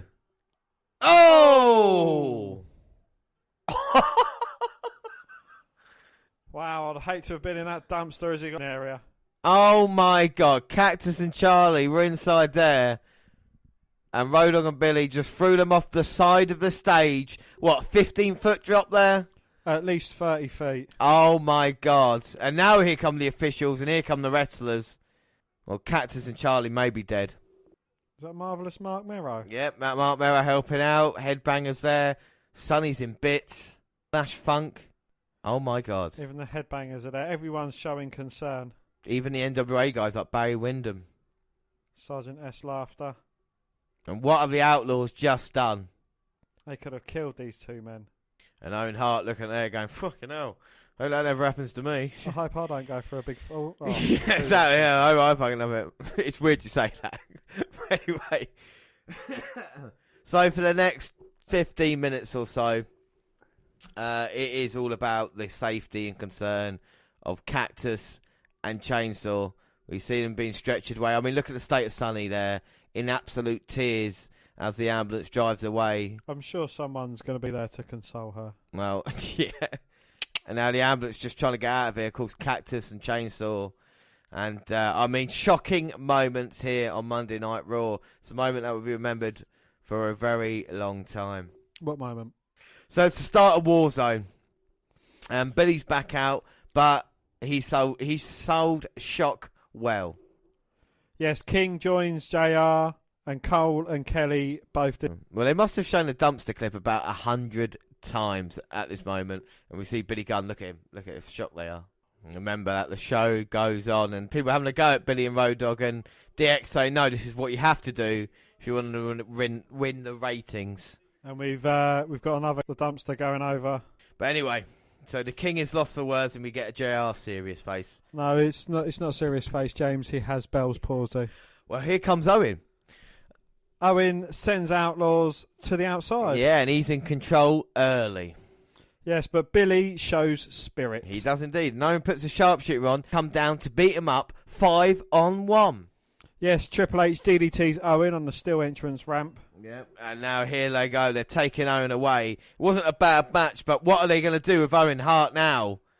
At No Way Out, we're going to have Owen, Austin, Cactus and Charlie versus DX and Outlaws. At the moment, Chainsaw Charlie and Cactus are out of commission and Owen Hart. And what the hell are they going to do with Owen Hart now? Michaels wants to raise the bar. What would they possibly do to Owen Hart? They got him by his legs and his arms. A leg and a wing to see the King. No. They're going to swing him. They're going to swing him into the crowd. You can't do this. You can't swing Owen into the crowd. No, don't. Oh, thank God. Oh, that was going to be horrible for Owen Hart then. God, yes. Thank God. At least he'd avoid all sorts of accidents like that, Dan. I'm pleased. But Indeed, yeah. The sick nature of DX there, it's just unbelievable, isn't it, to see that. What they were going to do with Owen Hart. I mean, it's coming seeing one man going off into the hospital.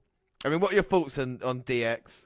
Well, they seem ruthless, but at times, but then they seem like, they like to have a laugh. Yeah, I know. This is what comedy characters should be. Ruthless when they need to be, but able to have a laugh. I mean, you got the brilliance in performance from Shawn Michaels.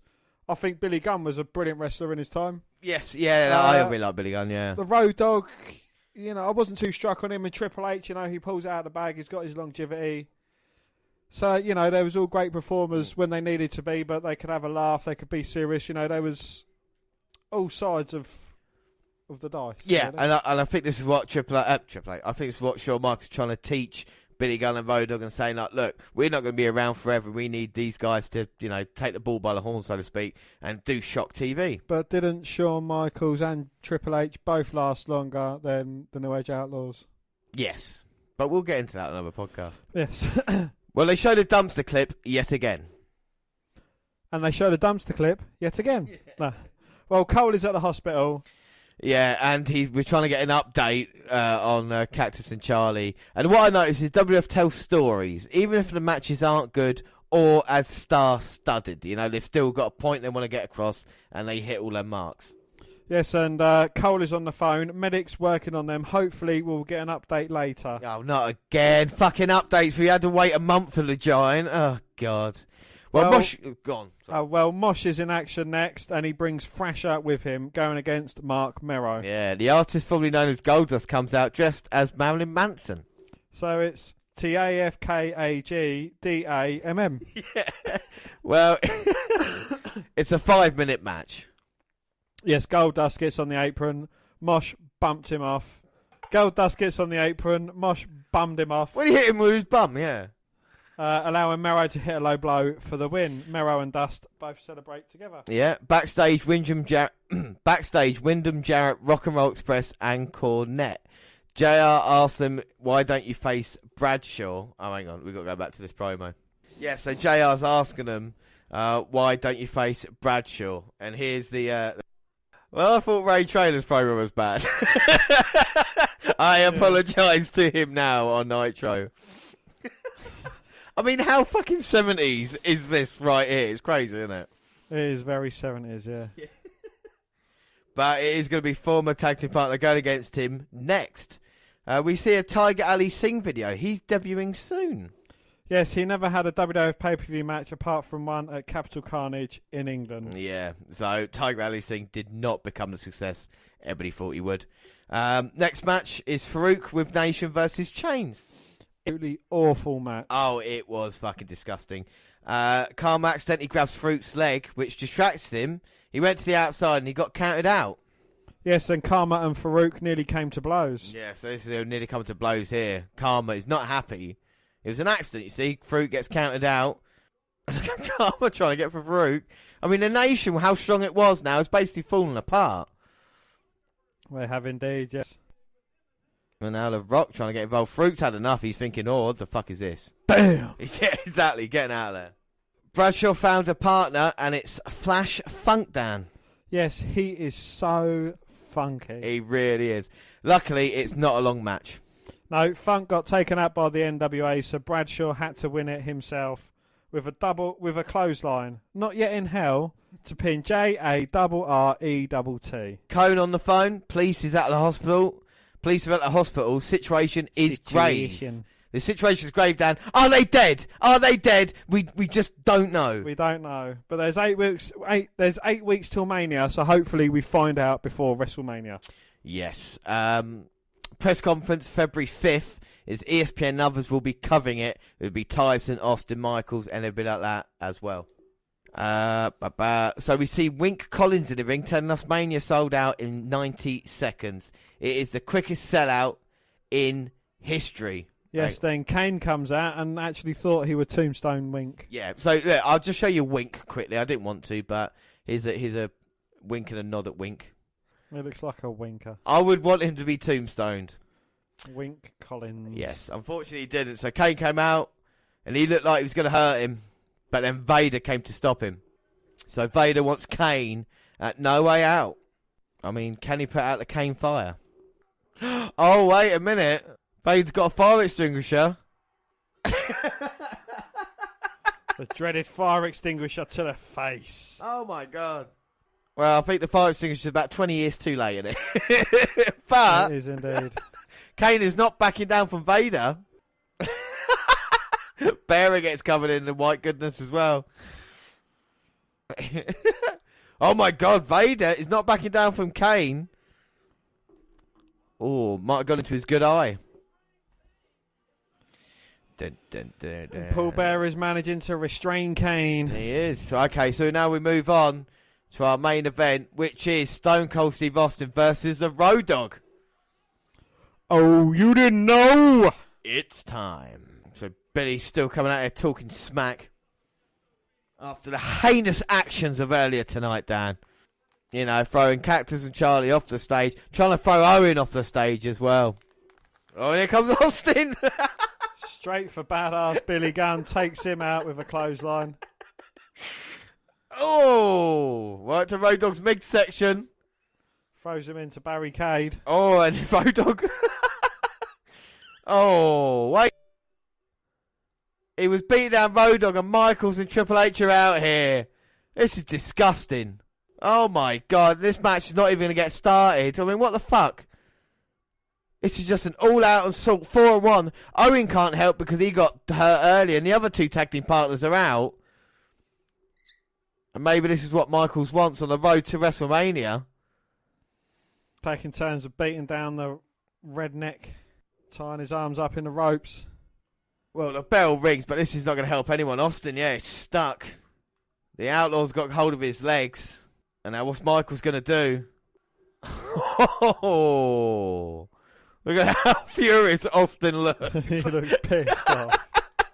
Oh, wait a minute. Cactus Jack makes his way to the ring. He's still got the IV stand stuck in him. He's got a sling on as well. Oh, hey, no. Chainsaw Charlie. Complete with chainsaw. They've come to help Austin. And they're also going to go run after DX.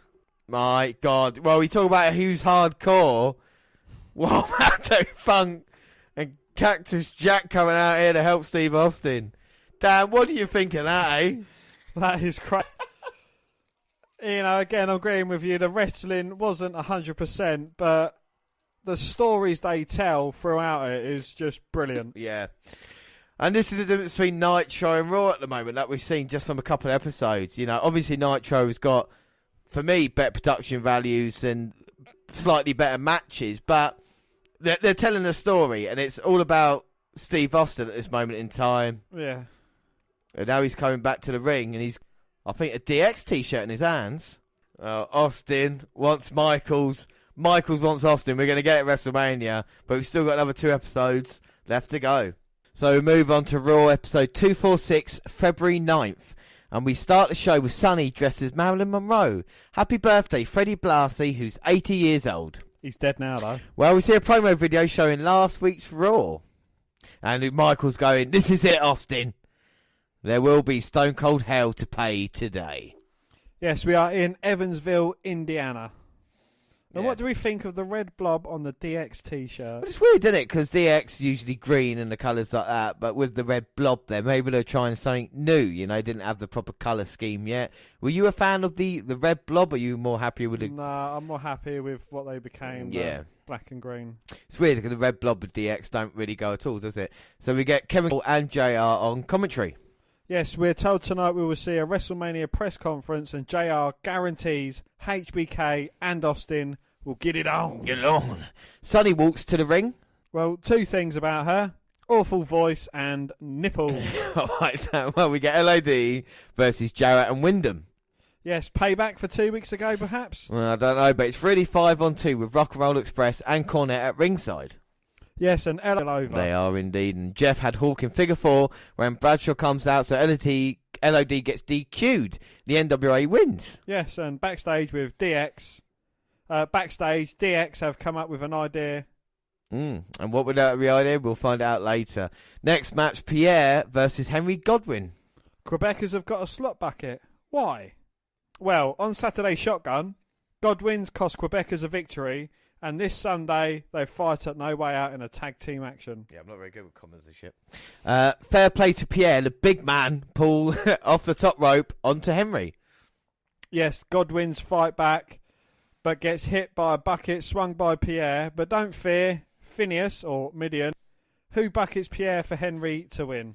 We see Chyna backstage. She goes up to Vega and the rest of Los Barricas. And she basically talking about it. She's speaking in Spanish. She's going, Xavier Vega, Shawn Michaels,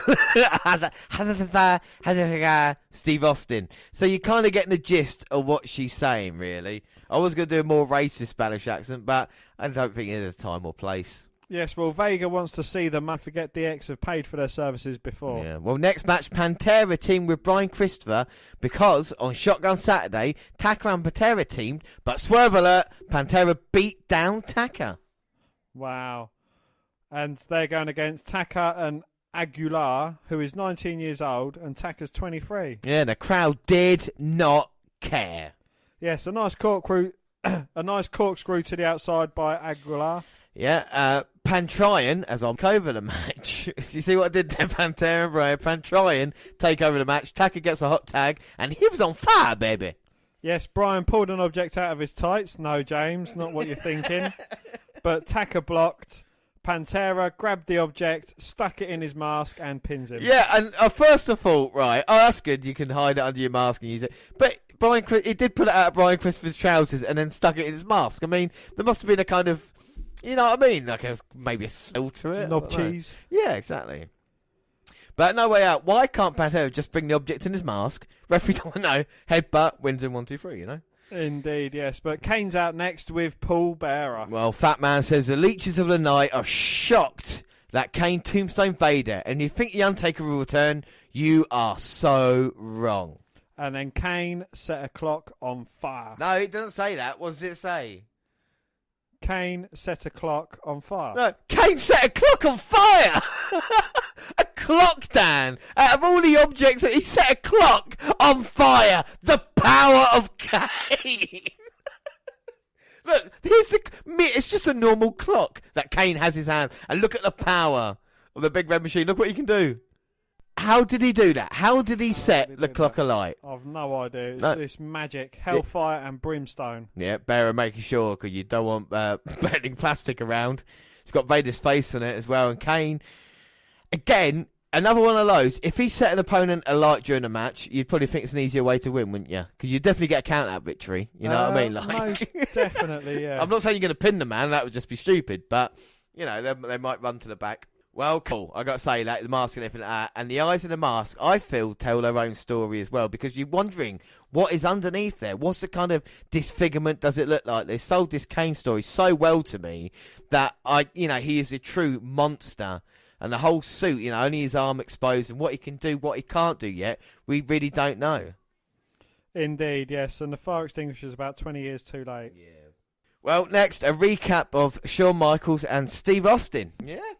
And Warzone begins. Oh, Warzone is here. King and JR, of course, on commentary. Michael Cole, Kevin Kelly. They're fucked off again. Yeah, Shamrock's out here with DOA and a Black Johnson. Now, Dan, that is not very PC. But the nation arrive, and The Rock grabs the mic, and we get his thoughts on cloning. No one is worthy enough to be cloned, apart from... him. Yeah, exactly. I'll tell you what, Dan. You look at The Rock there, and he had talent, and he was hated. It was a perfect combination, wasn't it, for a young wrestler like that? He truly was hated by everybody in that crowd, and that's such a good thing to see. And just imagine, the same ones that are booing him are probably the ones that cheer him later on. Yeah, exactly.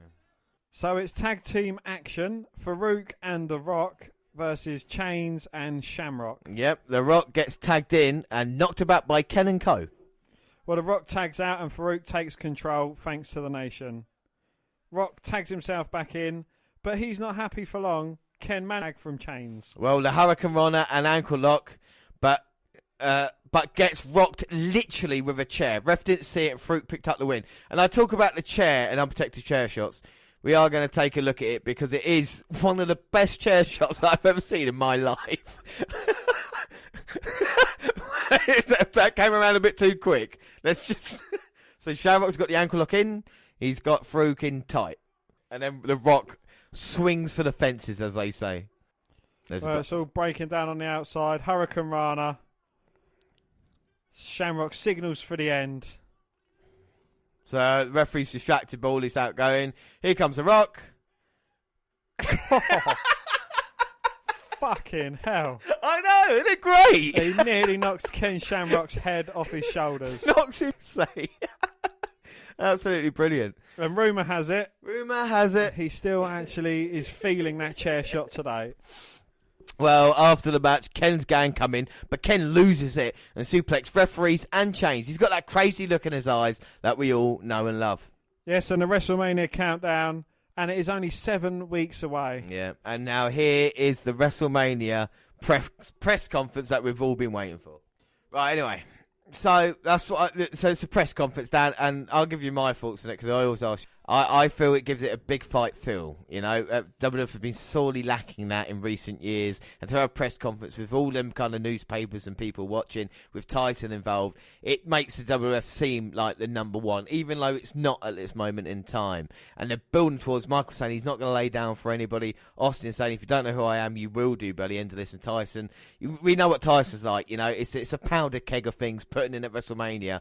The tickets sold out in 90 seconds, and now does get you excited. 20 years ago, the WWF were doing exactly the same thing as they do nowadays towards WrestleMania, but I feel it's even more special because of the special factors kind of involved in it, Yeah, indeed. Yeah, it does, as you say, it gives it that big fight feel, and they're building up. I know it's like 7 weeks away, but they're throwing everything at this. I mean, this story's been building since Royal Rumble. Yeah, and exactly, and this is the thing they do.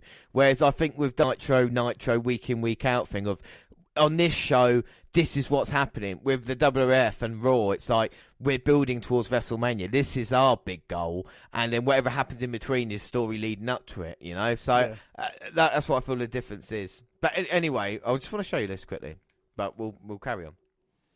So the next match is Blackman. Next match is Steve Blackman versus Recon. Yes, and Recon is Bull Buchanan, Jackal, and who was Jackal and the Truth Commission as well.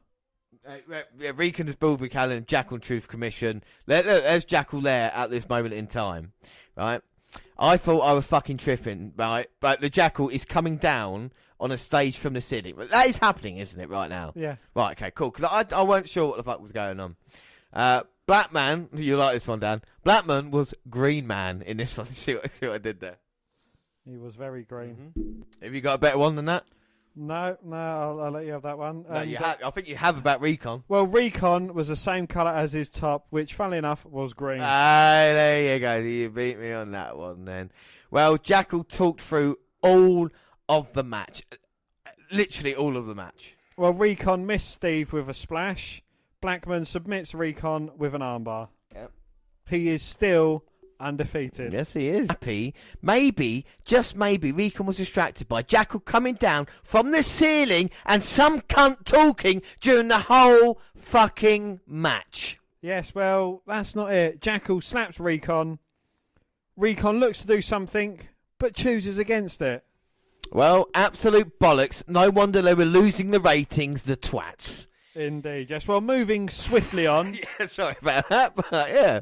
Yeah, the New Age Outlaws are out, and we have it on Cactus and Funk. We saw them last week coming from the hospital, but we're not sure what their condition is, really. Yes, and they recreate the stunt. Yeah, so here we go. So let's have a look at the Outlaws.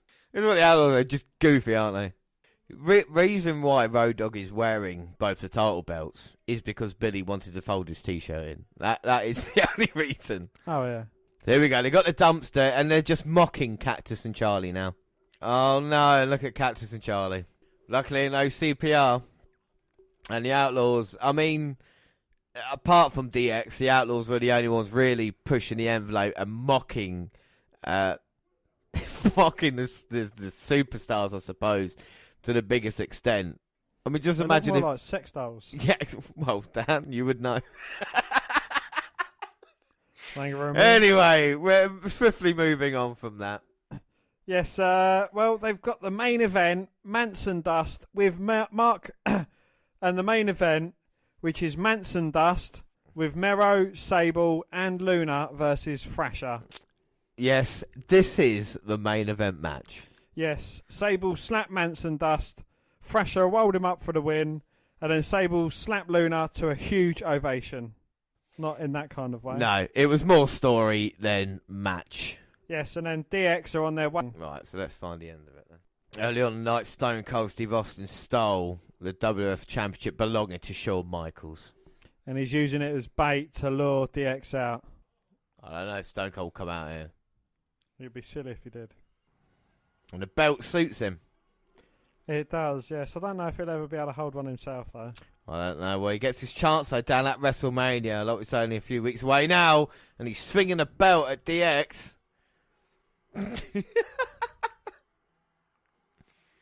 Uh-oh. Here come the Outlaws.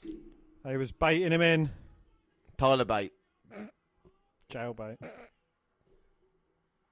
Austin surrounded by the... Well, DX and the Outlaws. I hear a chainsaw. Yep. I can hear something as well. Oh, and Chyna's got the title belt. But I think the pressing issue is going to be DX beating down Austin. Oh, wait a minute.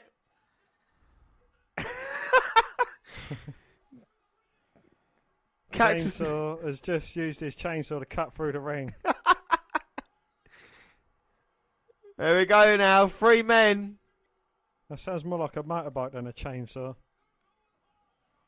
And here comes Owen Hart. Don't forget there's a hole in the ring as well. Oh, we're going to get it on. Oh, DX went running away. Well, I think Shawn Michaels got what he wanted, didn't he? Indeed, yes. And now the Outlaws get beaten up. Oh, no. You better run, boys. Oh, so there we go. So we are building it up towards No Way Out. What did you think of the altercation there between DX and Austin? Yeah, you know, it was very cleverly thought out. I think, you know, the way it was done was brilliant as well. Yeah. It certainly is, again, still building up to WrestleMania and up to WrestleMania as well. Yeah. Well, that is our next stop on for the WWF is the pay-per-view. We're just going to run through the results as well. Well, the first matchup was the Headbangers, Mosh and Thrasher, and they defeated the artist formerly known as Goldust and Mark Mero with Sooner and Label. Sooner and Label. Thank you. with Luna and Sable. Where was it held? It was held. It was in Texas at the Compaq Center in Houston, Texas, and the attendance was 16,110. Oh, that's not bad. Right, so we had Sooner and Label. Sooner and Label. We had Taka Michinoku defending his title against Pantera. And Taka Michinoku won that match. We had the Quebecers, Jacques and Pierre, versus the Godwins, Henry O. Godwin and Phineas I. Godwin, and the Godwins won. Mm-hmm. We had Justin Bradshaw defeating Jeff Jarrett by disqualification. Yeah, that was the first time ever an NWA title was defended on a WF pay-per-view. Before we get to the next match, before we get onto that, it's one of my favourite promos of all time from The Rock. And weirdly enough, The Rock doesn't say a lot in it. So, but we are going to get the thoughts of the nation backstage here. Here we go. Just watch The Rock. Just watch The Rock. I mean, how great is that, though? Again, you know, it's just brilliant storytelling. You've got Farouk, who's the leader of the nation, and you've got The Rock kind of challenging him for dominance in the nation. You know, he's saved Farouk's ass before. You know, he's the IC champ, as he likes to keep pointing out. And, you know, it looks like he's starting to get fed up with Farouk and his talking. And, you know, he looks to try and become top dog in the Nation of Domination. Exactly. It's just so expressive, you know, to talk about hitting Shamrock with a chair and what he did. And it's just great. And, you know, these little things you miss out on, but that's what builds character to it as well. So what the next match after the interview then, Dan, was? The War of Attrition match, and that was the Nation going against Ahmed Johnson, the DOA, and Ken Shamrock. And Ken Shamrock and the DOA and Ahmed Johnson defeated the Nation. Yeah, so there is problems in the Nation. We'll see what happens with that as we move forward. And then after that? Up next was Vader going against Kane. Yeah, and we're just going to see the end of it because Vader... Well, JR was saying it was the most offense someone had put in a match against Kane, but in the end, Kane hit the tombstone, beat Vader quite easily. But it's not about that I want to see. It's after because again, WWF were trying different things, and no, Danny doesn't set Vader alight, but he does do something quite strange. Oh, he's got a big wrench. He's got a huge wrench in his hands. I mean, that is a heavy-duty wrench, yeah? A very heavy-duty wrench. And he's got it, and Vader's up to his feet. Bink. And he gets a wrench across the face. That is all I have to say about that. That is came the face with a wrench. And from that, they're saying Vader's face was just horribly deconstructed. Oh, and it wasn't before. No. The handsome man. So move on to the main event. And the main event, yes, and that is DX, the New Age Outlaws, Billy Gunn and Road Dogg, Savio Vega and Triple H with China, and they went against Cactus Jack, Chainsaw Charlie, Owen Hart and Stone Cold Steve Austin in a non-sanctioned 8-man tag team match. So basically what it was it was meant to be Shawn Michaels in there, of course, with Triple H. But what they had said, even though they knew he got an injury at Royal Rumble, they said Michael suffered a back injury in training the week before the pay-per-view, couldn't compete. So during the night, it was just talk who would be the fourth member of the team. A little bit of excitement built, maybe. You don't want anybody else filling Shawn Michaels' place. No one can fill Michaels' place. It's just going to be a 4-on-3. So then the WWF had to put someone in Shawn Michaels' place, and they chose, Savio Vega. So, you know, it wasn't maybe the best choice. But I tell you something, it wasn't a bad match. And I'm trying to think, where's the trash can? There's a fantastic thing Steve Austin does in it. I watched a bit of it last night, and there's a great thing Austin does. But now, there we go, that's it. He literally picks up a trash can. And throws it at Billy Gunn. Yeah. Let's see if I can get the replay so again. Savio Vega and Chainsaw Charlie, who wore it better? I know, exactly. Why would they not talk to each other and be like, right, who wore that? Right, there you go. So, he just launches a trash can straight in the face of B.A. Billy Gunn. And Billy saves it perfectly. Austin gets the hot tag in, obviously clears house. Was anyone actually holding Savio Vega? I don't think they were. Oh! A stunner for Billy Gunn. 2! A big right hand for Triple H, who bounces his head off the announce table. He might have broke his damn nose. But no one would know because it's so damn huge. Yeah, it's true. So even though it was a WF pay-per-view, you could say arguably they weren't looking at this one, they were looking towards WrestleMania, which in my eyes is not too bad, as long as you're letting the fans know that this, you know, you can pay for this, but there's not going to be maybe anything that's going to be a game changer, so to speak. WrestleMania is going to be the big one. Where it's at. Yeah, and I don't mind that with pay-per-views, you know, if you miss one or something like that, you're not really missing too much. I know they try to change it in recent years, like every pay-per-view is important. Oh, and China now, not happy. Coming face to face with the rattlesnake. Well, she knows how to handle snakes. Yeah, Well, exactly. she knew how to handle She snakes. knew, she'd bless her. Rest in peace, big girl. Oh, she pushes. She pushes Steve Austin. Oh, and a second Steve Austin. Now, James, there's certain things that you don't do. No, you don't. What are those things, Dan? You don't tug on Superman's cape. Yep. You don't spit into the wind. Yep. And you don't push the rattlesnake. Well, she's done it twice, and she's saying to Steve Austin, try it. And Austin, being a bigger man, there you go, leaving the ring. Uh-oh. And now China telling Austin that he's number one. Austin's in. No! Did he kick her in the fanny? He did! Stunner! Stunner, Austin! He does not care if you're a man or a woman. You get in his face, he's going to hit you with a stunner. Or both in China's case. Wow. So Steve Austin's on a roll as we move towards WrestleMania. So, next Raw. Episode 247 on the 16th of February, but it actually aired Saturday the 21st of February. Yeah, they did not want to go head-to-head in the Monday Night Wars, so they chose a Saturday instead. Well, we get fireworks, and we are in Dallas, Texas. Yes, and DX might file a lawsuit with what happened at No Way Out. First match is LOD versus Quebecers. Yes, and JR, Kevin Kelly, and Michael Cole are on commentary. Yeah, it's a 7-minute match, and the Outlaws come out during the match, and they lock Hawk into a dumpster. Well, Animal realises what's happened to Hawk, so he chases them with chairs and gets counted out. Yep, that happened. LOD were over, but this is how they're being used at the moment. Yes, and they've got some promos out, but it's not for WrestleMania, James.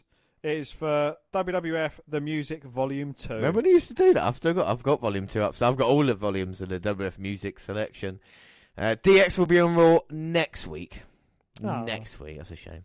Well, we get a special look at China. And Yeah. no, not that kind of special look, James, before you're thinking. No. Next match is Sniper versus Shamrock. Yes, Recon came out with his mate, but like last week, the Truth Commission lost. Yep. Sniper taps to Ken, then afterwards, exactly the same as last week, Jackal slaps Sniper, but unlike Recon, Sniper went after his leader. Recon has to stop him.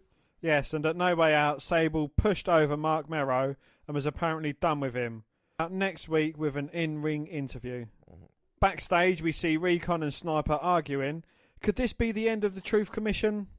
Who cares? Find out next week. So we're going to find. So the Sable's out to a big pop, and we're going to find out now if it is over between the two. King says that they're the most popular couple. Are they going to split? Well, Merrow says he's not the bad guy. Sable wasn't there. Instead, she was on Raw wearing a 316 t-shirt. She's trying to steal his spotlight. She can't win matches, but he can.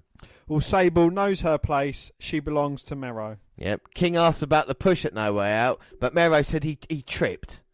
And then there's flowers from a secret admirer. Yeah, Sable says it's nice someone is thinking about her. Oh, is that going to continue, is it? Wow. Well, anyway, it's the NWO tag team titles are on the line next. Yep. And go on. Oh, and Jim Cornette talks about the NWO. Yeah, the Rock and Roll Express versus the Headbangers. Dan, this is bad. And like I did with Mongo versus Bulldog, you have to watch at least some of this. So Tommy Young is the NWA referee. I'm sure you know Tommy Young, very famous the NWA back in the 70s. And this is NWA rules. And here we go. These old men in the ring are the Rock and Roll Express going against the tag team Headbangers. And here comes Thrasher getting the hot tag in. And he power slams. They're going to be in trouble. No, managing to kick out. Mosh comes in. No tag was made, but that's... Oh! Bloody hell, two-man flapjack, and he nearly folded him in half. And that's going to be it. No. Stan Lane and Bobby Eaton, I do believe. Well, Eaton is a mess. He is, and at the moment he just dropped in his head. Now he's going to be mosh pitted. There you go, that's it. 2, 3. But the ref doesn't count for 3. Wait a minute, but why? Well, the Rock and Roll Express have retained the NWA World Title, Tag Team titles, because in the NWA, being thrown over the top rope is a disqualification, you see? So because he got thrown over the top, nothing that Tommy Young could do about it. That is absolutely awful. It's terrible, isn't it? It really is. It really fucking is. Awful. So anyway, Mania moment next. Andre the Giant at WrestleMania 4. Yes, and we're only 6 weeks away from WrestleMania. Yeah, and of course, then we start off Warzone and the King. Yeah, so JR in ring going to interview Austin. Yeah, here we go. So he picks up JR's hat. Chants of the crowd. And of course, there might be a lawsuit, but I don't think Steve Austin cares. I will say a basic Austin promo, but he didn't say anything he hasn't said before, really, in that one, did he? Okay, so up next, European title is on the line. Yeah, defending against Double J. And it's not a bad match. They like each other, and it's not a bad match because they like each other and had a bit of chemistry. Hart had the sharpshooter in, but Jim came to cause disqualification and got caught in a sharpshooter for his troubles. Well, JR tells us Owen Hart will defend the title versus Triple H at WrestleMania 14. Now we get Doc Hendricks in the ring. Of course, we know him as Michael Hayes, and he's loving life at the moment. And Michael Hayes has just been interrupted by Kane. It's Kane. It's got to be Kane. He walks through hellfire and brimstone barefooted. The most dominant force in the WWF right now. Everybody put before him, he's destroyed. Like I said, Undertaker, his brother, the Undertaker, and now the Mastodon Vader. And now Doc Hendricks. And he's got a boot in his hand. He's taking his boot off.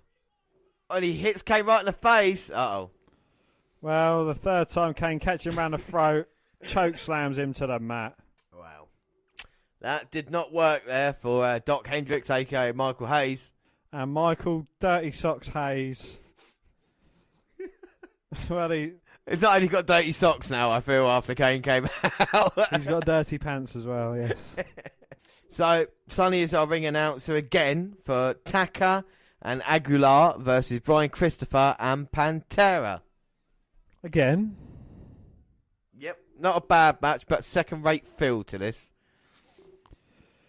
Yes. Oh, hang on a minute. Taka wins with Michinoku driver. But that's not what I want to talk about here. Brian Christopher, again, cannot believe it. Look at that. Next match, Farouk with Nation versus Steve Blackman. Who's green still? He's still Steve Green Man, who's black. Black Green Man. Yes. There we go, the Nation. The appreciation for the Nation and the Rock. They're all doing the Nation salute. But the Rock seems to have something in his hand. I don't know what he wants. He wants a microphone. Let's hear him. Oh, isn't that really nice? What the Rock is doing right now. He's handing out presents to all of the Nation.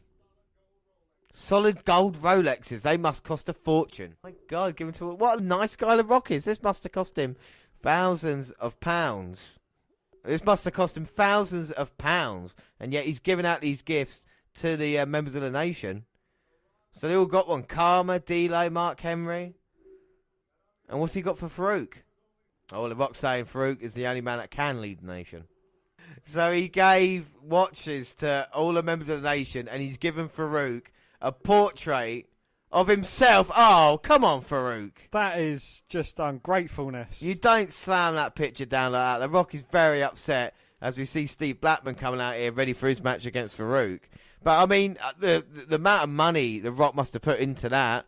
I mean, how much that painting like that cost? Probably more expensive than a solid gold Rolex watch. Indeed, especially if it was signed as well.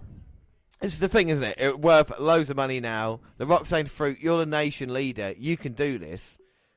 Yeah, sure, Steve Blackman's undefeated, but to go against someone like Farouk. So here comes the green black man now. And The Rock looking at the picture going, yeah, that guy looks cool in that one. And Farouk now beating down Steve Blackman. There's a bit of martial arts there by Steve Blackman, a couple of kicks. We're looking for a drop kick, but he was just swatted away there by Farouk.